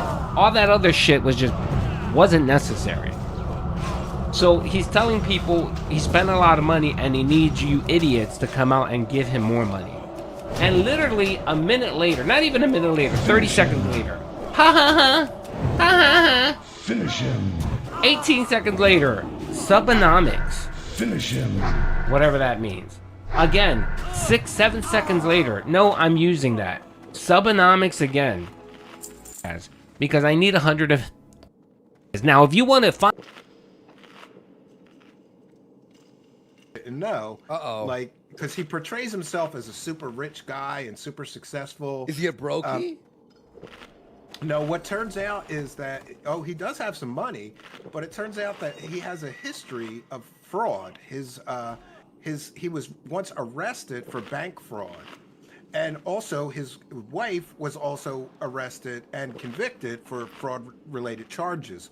But my original piece wasn't really focusing on his wife, it was focusing on him Turns out there's a lot of shady shit with his invest in my company, where he's funneling money allegedly from his company to his wife's company to the tune of hundreds of thousands of dollars. So he's got a history of criminality. Arrested code one time, a big arrest for that. Okay, though. Yeah. So what I found though, I was having this run of great just one after another, and just killing so many of these guys in this space. And so I get the court documents, and I see, and there's one of the court documents, there's a real big felony arrest on the top. Okay. You know, so I see felony, and then I look at the charges: felony bank fraud or felony whatever. And then I see that he pled no contest. He got a plea deal, and he pled no contest. The Ralph Call the old no contest. No contest. And Which but then I means saw he wasn't guilty. That was his cope, right? Oh, what happened? Okay. Okay, let's continue. I'm sorry that we got derailed for like 5 to 10 minutes there. Let's continue. Okay. Okay, so with all of this information about Luigi, the accused killer, some crazy stuff has been going on. Let's watch a little bit of this. Internet trolls post vile messages following United Healthcare CEO's murder. An alarming barrage of social media posts appear to be in support of the execution of the CEO. Former Washington Post reporter Taylor Lorenz posted this to X's progressive competitor Blue Sky.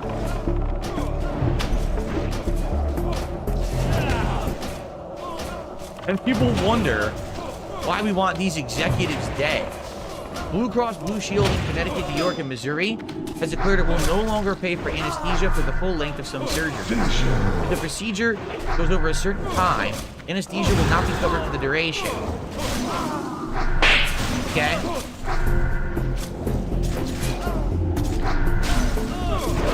The chilling remarks were in response to a story about Blue Cross Blue Shield. Why is that going so fast? Limiting coverage for anesthesia. And she even shared a photo of the company's CEO, Kim Keck, to encourage peaceful letter writing campaigns. So wait a minute. She posts a tweet, or excuse me, a post, it's Blue Sky, so it's not a tweet. You know, it's a website no one uses. But she posts something on Blue Sky saying, oh, we wonder why we want these people dead. Oh, by the way, here's the CEO that's denying people coverage. Write letters? You literally just said in your phrase before you want these people dead. I don't think that it's actually letters that you're possibly trying to incite.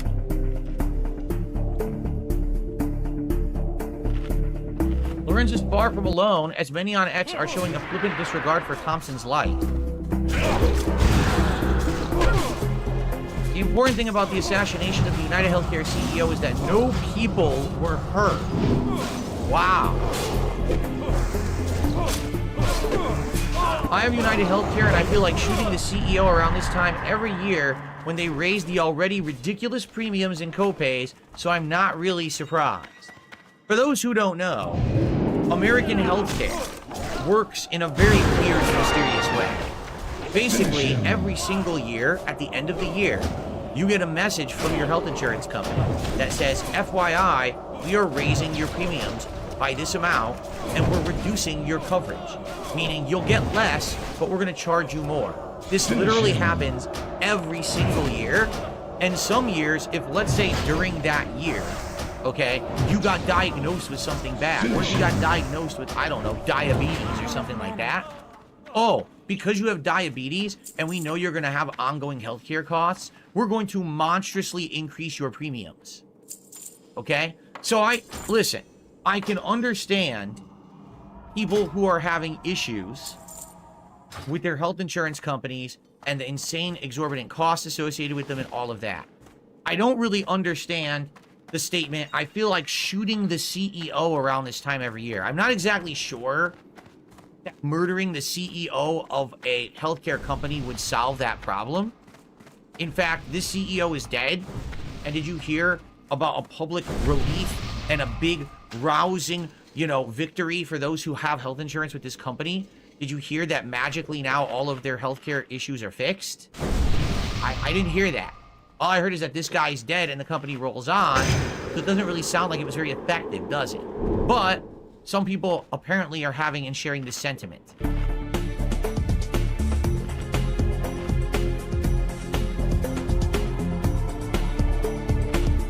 Got a push notification to too expensive and we want to... You're not fixing any... Alright, so yeah, I have no clue what happened with the lighting. I guess I'm just going to have to leave it blue. Literally, this worked for the last 2 days, and now all of a sudden, live during the show, it doesn't want to work. Which really pisses me off. I don't really know how to fix it, because I've already resynced the thing like a bunch of times, and now it doesn't want to seem to link. Yeah, look, it keeps saying it's disconnected. And again, it's disconnected. It goes to the device.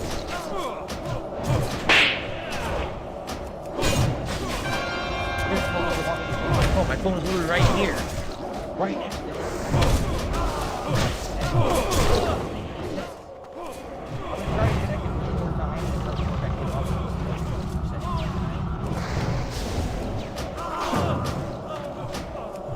Finish him. Disconnecting from my whole system for no reason. Modern technology, folks. I know I got felted by these lights. I totally did. 100%. I got fucking felted by the stupid lights. Finish him.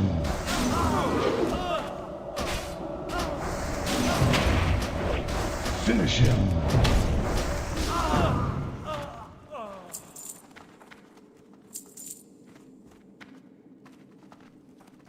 As it's connecting.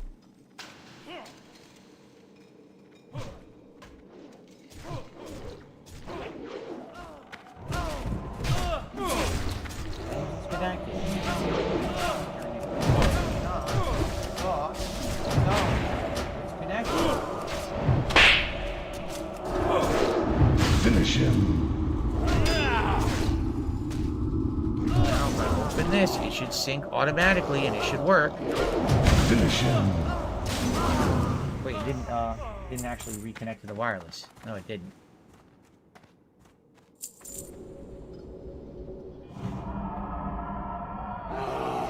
What are the chances it works? Probably 0.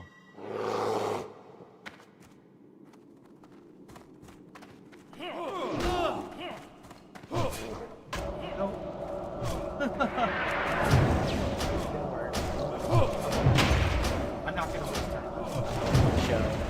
This pisses me off so fucking. Okay. Alright, folks, so sorry about that. We'll just go into the background for tonight. And now I gotta dig around with this to try to get it to work, even though it worked 2 straight days now. It doesn't work at all. Isn't that great? Alright. Anyway. Alright, so that was our first topic of the show. We have 2 more big topics to cover and then maybe some minor topics afterward. Now guys, as you can see, we had some contributions come in before the show started and absolutely nothing after that. I think you're starting to see my point about DS Politics. This is a show that people literally asked me for years and years and said, Phil, do a political show. We want to hear your takes on politics. We want to get these stories covered and everything. Well, here I am. And we're doing the show. Viewership is all right. We have like 180 viewers, which I'm not surprised we don't have the 200 because we got Game Awards going on. But I feel like I literally could be doing any other stream. And, I literally could be doing any other stream. And probably things would be going better. And I don't know, because at first I was definitely getting support, and now I'm not. Like, look, I got 1 sub tonight. And again, this show is exclusively streamed on Kick, so where is the support? All of you in chat right now, there's tons of you who don't have subs. Do you like the show? If you do, support it. If not, finish him. What are you doing here? Right? Like, please support the show. If you don't like the show, then leave. Because that way I can judge if it's popular or people want to see it or not. Right? I kind of feel like I'm doing all this work, putting this show together every week, and I'm not sure if you guys like it or not. At first I thought you did, but I think what was happening is I was getting a lot of view bombs, to be honest. I was getting a ton of view bombs those first few weeks, but then there was outpouring of support. Now, Finish him. There hasn't been any, right? Okay, Astrobot won Game of the Year. That's great. I don't care. This is a politics show. I don't give a shit about Astrobot, okay? So yeah, I guess we'll see how the show goes for the rest of the night. But I'm gonna be honest, 2 weeks in a row now. Last week we only made like $60. Now we're at 27. I definitely hope that you know the show does garner some support, or else I think I'm just gonna go ahead and maybe not do it anymore. Maybe instead just go back to gaming every night, because the gaming's definitely doing better than this, you know. And this takes a lot of work. This is a show that I have to work on over the course of the entire week, where I'm putting together news stories and everything, and you know, it's a lot of work just for me to do instead of just streaming games. So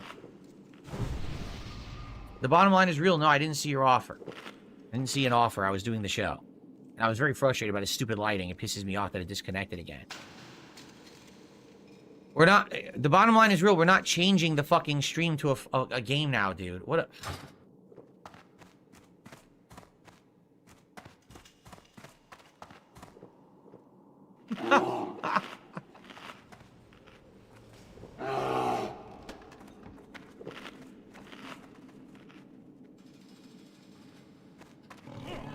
Anyway. Alright. Well, we have a couple more topics to get to tonight. Thankfully. Get out of this one here. Okay.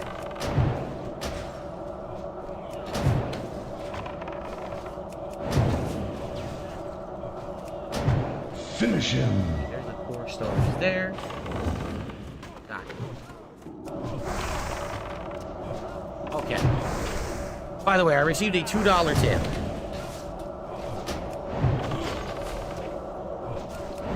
Finish him. Put DS Politics on YouTube too. There's no reason not to put it there. Well, the reason I didn't put it on YouTube is because everyone said they didn't want the political content to cut into my gaming content. And I said, oh, okay, well then I won't do that. We'll have it exclusively on Kick. And everyone said, yeah, that's a good idea. So now you're saying, oh, that's a bad idea. I also received a $3 tip from Chocoboco. First time checking out your politics show. What's up, man? Usually it's smoother than this, Choco. My lighting just disconnected on me. So now I don't have the ability to have the nice lighting that was working for the first, you know, half hour of the show. And the damn thing won't even connect. Which is hilarious. Like, this thing just won't connect at all.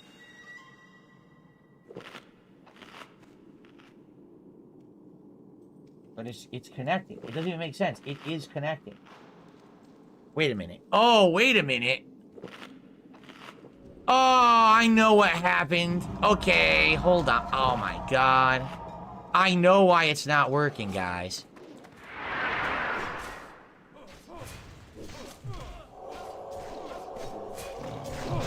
God damn it. I know exactly why it's not working. My modem, my wireless router must have temporarily gone down, or we must have lost the internet for a second downstairs. Because it disconnected all my wireless completely in the house. Okay? That's what happened. So now I have to reconnect everything. Including this computer too. Which I didn't understand. Finish him. This should work now. God damn this stupid thing. Sorry, it's a new setup and I'm trying to get used to it and I'm an idiot. This is all my fault. This 100% was on me. Okay? 100% this one was on me. I totally should have known what I was doing. Finish him. Okay? So now this should fucking work. Right now. This should totally work.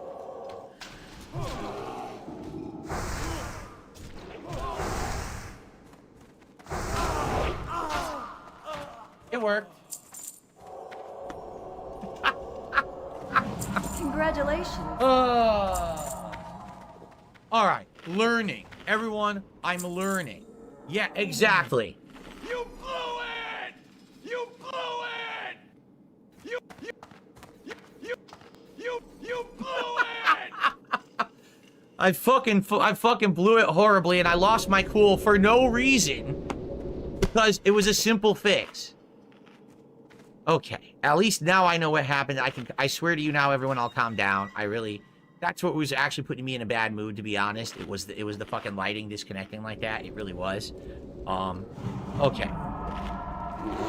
Let's continue. By the way, I received a $5 tip.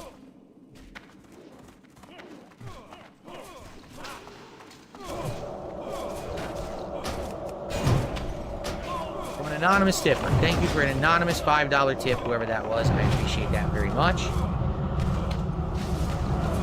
Thank you, Drift Grub, saying that he likes the new setup. I appreciate that, Jeff. Thank you.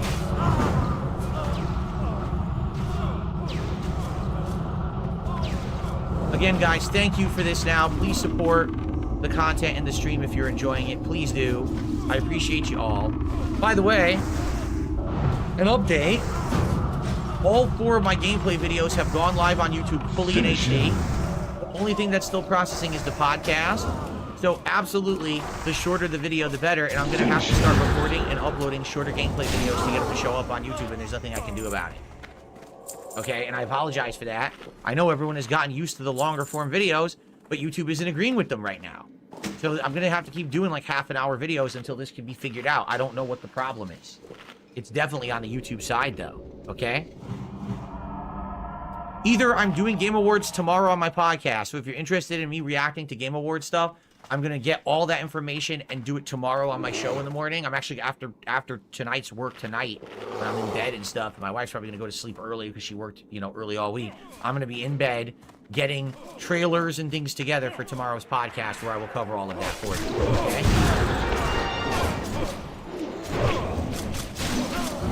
So definitely come by tomorrow if that's what you want. I still have over another hour of politics to do here on the show today, okay? Alright, are we ready to get back? So thank you guys for that little bit of support there. Again, let's please keep the support going. Alright, please. Congratulations. And thank you for in advance for anything. Let's continue. Here we go. Okay. Alright, folks, ready? Finish him. Okay, everyone. It is time for our next major topic of the night.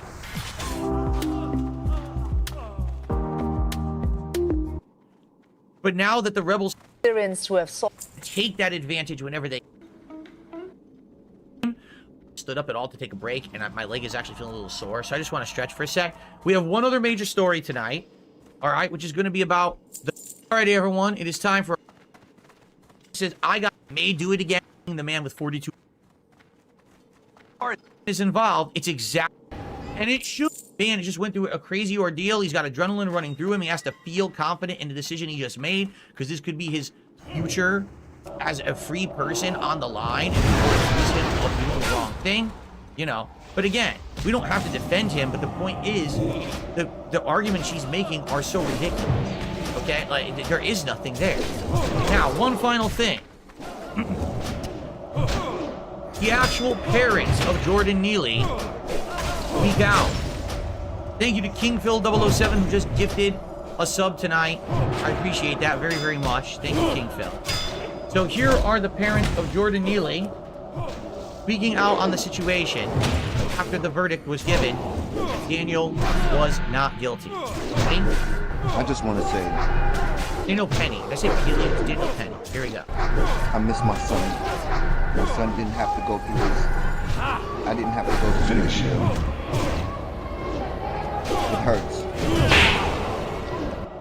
His son didn't have to go through this, and he didn't have to go through this either. Aren't you his dad? So if you're his dad, why was your son on the streets, homeless, on drugs, hungry, threatening people, getting arrested 42 times? Where were you?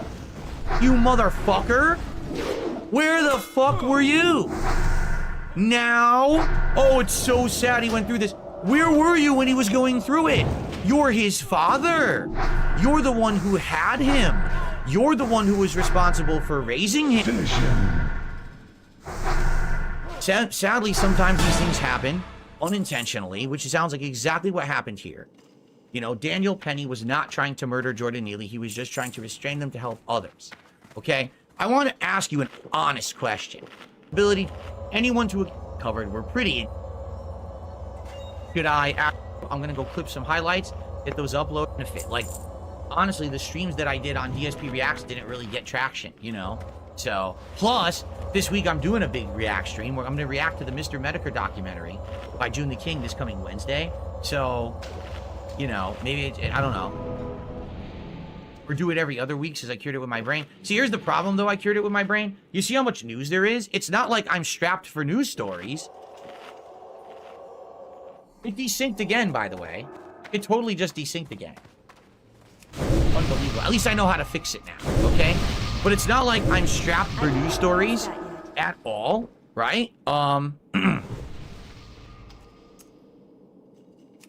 So, you know, I feel like if I waited 2 weeks, now I'd feel too much like out of the loop on politics. I definitely feel like this has to be something that we do once a week to make it work. If I do it every 2 weeks, you're going to have so many backed up stories, I miss out on ones that I want to talk about, you know? So, I don't know. You guys tell me what you think. Let's get some feedback. I'm still streaming on Kick no matter. Aliens, you fat. All right, guys. Thanks a lot. See you tomorrow. Bye-bye.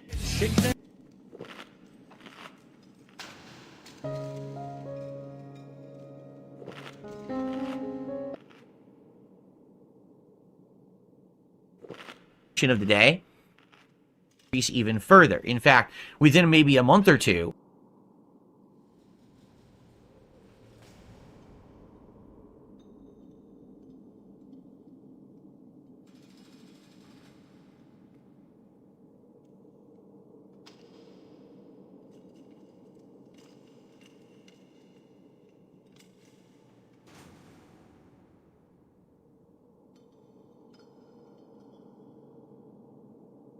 I mean, Hogan's would get you in and out.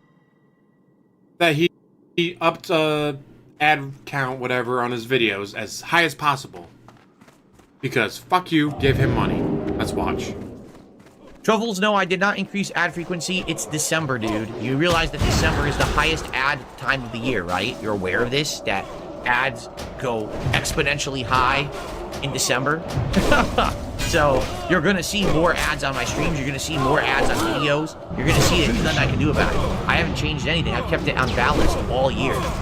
You know? Admittedly, in the past, there were times when I was playing a big high-profile game or I knew that it was going to be like a day one increase in attention. I would up the ad revenue, like up the ads to like the higher level. I haven't done that since the summer. Since, you know, I got the increase in support, I haven't once adjusted ads. I always just do balanced, which is, you know, supposed to be like the average. Finish him. Now, first of all, I highly doubt that he's changed anything. He doesn't change. It took, what, 12 years from the finally change his background? Finish him. So yeah, there's no way he changed that. He kept it as high as possible. Not a chance in hell he's changed that. Especially now, when again, ad revenue, as he just said, is higher. Ad revenue is currently higher. So why would he turn down ads? If anything, he'd crank them up even higher. I wasn't even planning on making this video, but then this happened. Like, dude, can you go one streaming day without fucking up? Just one day. Not counting your day off. Which he still fucks around because he'll be on Twitter crying, guys, I don't have time to spend with my wife. No, then 3 hours of Twitter bullshit later. Then he'll show up in Kino Casino's chat. Mind you, guys, my day off, I finally get to spend time with my wife. Your efforts in this, as long as she's on Twitter or in Kino Casino's chat. Obvious. This problem is bigger With than that, the let both you guys of go. us. Thank you for watching. As always, like, subscribe, comment down below, and have one.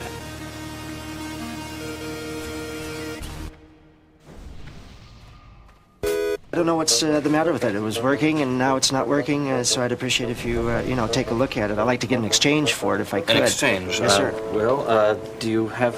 Well, I guess I'd better take a look Why at don't it you here. take a look at it? Yeah. That's right. Thank you.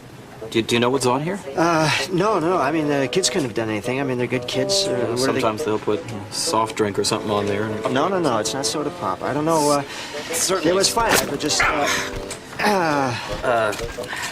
I'd appreciate it if I had an exchange on it. I have an appointment I gotta get going. You know, I'd really like to help you out here, but I don't, you know, an exchange... Listen, you guys have been great in the past, and I'd, you know, you've always taken care of me, and I'd appreciate an exchange. But, you know, the warranty does specify that you have to keep it really clean, because it doesn't work if it gets dirty. Some people will go to great lengths to return an abused or an out-of-warranty piece of merchandise. What are you supposed to do? Tell them what you really think? Of course, you can't do that. And how about the customer who tries to bully you into taking back something you know isn't broken? These guys are a real problem. You people amaze me. You really amaze me. Your quality control people, they just have bats in the belfry. Bought this Game Boy yesterday, took it home, nothing. Absolutely nothing. No picture. I'm pretty sure it's the EEPROM, so if you just want to take a look at that, I'd fix it myself, but I don't really have the tools, so I'll take my money back if you... I'm sorry you had a problem. There's nothing at all, huh? Nope. Well, let's see. EEPROM. Power on. Battery looks okay. There's the tone. And give it a moment, and... got the music. Uh-huh. Here we go. I think this is probably the problem. Yeah. Just needed to turn up the contrast a bit. How's that look? Oh. Of course, the contrast. I think that was probably my kid didn't... I'll take it. I'll take it. Yeah. Okay. And what about the nice guys who actually have a legitimate problem? In many ways, they're the toughest of all to take care of. The controller doesn't work. Oh. There's a picture, but there's no action. Probably I didn't read the instructions right. I'll just take a look here and see how it works. I didn't want to have to bring it in, but I just couldn't get it to work. And There you go. It's working now. Oh, look, sweetie, it's working. Oh, thank you so much. Oh, I'm Now so tell me, when sorry. you plugged it in, did you put it into port number 1 or port number 2? I put it in port number 2. Uh-huh. Okay, well, plug it into number 1. Because if you put it into number 2, it won't work. Oh, I can't believe That's it. a simple mistake. I'm sorry, honey. It was really something. It's easy to see that all customers are not the same. But no matter what size or shape they come in, and no matter what kind of products they're bringing back, they all have one thing in common. They feel they have a problem. Now for the good news. Nintendo is doing something about it. Something that will make your job a whole lot easier. Could I bring you a pie later? Last year, Nintendo of America sold over 90 million pieces of Game Boy, Nintendo Entertainment Systems, game packs, and accessories.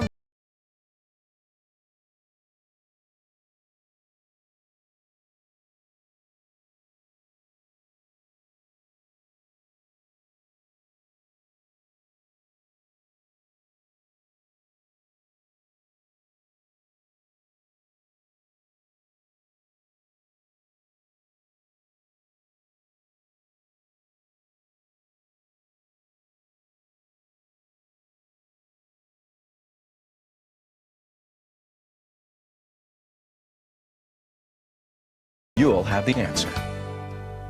What can I do for you? Well, I'm having a little problem with, my kids are having a little problem with the Nintendo system. All right, let's take a look at it and see what the problem is. Well, it just seems to be a solid color on the TV screen. Uh-huh. Okay, so you put the game in, fire it up. And it's just blank, solid color. Well, does it look anything like either of these two right here? Oh, the blue one. By spending a few minutes reviewing the Nintendo troubleshooting guide, you can probably answer 90% of the questions that come your way. Common problem, as you can see there, it's a result of dirty connectors. It comes from, not maintaining the equipment properly, getting a little dust, a little dirt in there. So what do I do? So what you need to do is you need to use this Nintendo cleaning kit. It's just like cleaning the heads of your VCR. It goes in there, cleans up the connectors there, cleans up the connectors inside the game packs. You're all set. Back in business. That's all I need? That's all you need. Terrific. How much is it? It's $11.95. Why don't you take the service brochure with you, too? It'll help you if you need to troubleshoot anything in the future. Okay. And if this gives you any more trouble like that, I recommend you call the Nintendo World Class Service Consumer Hotline.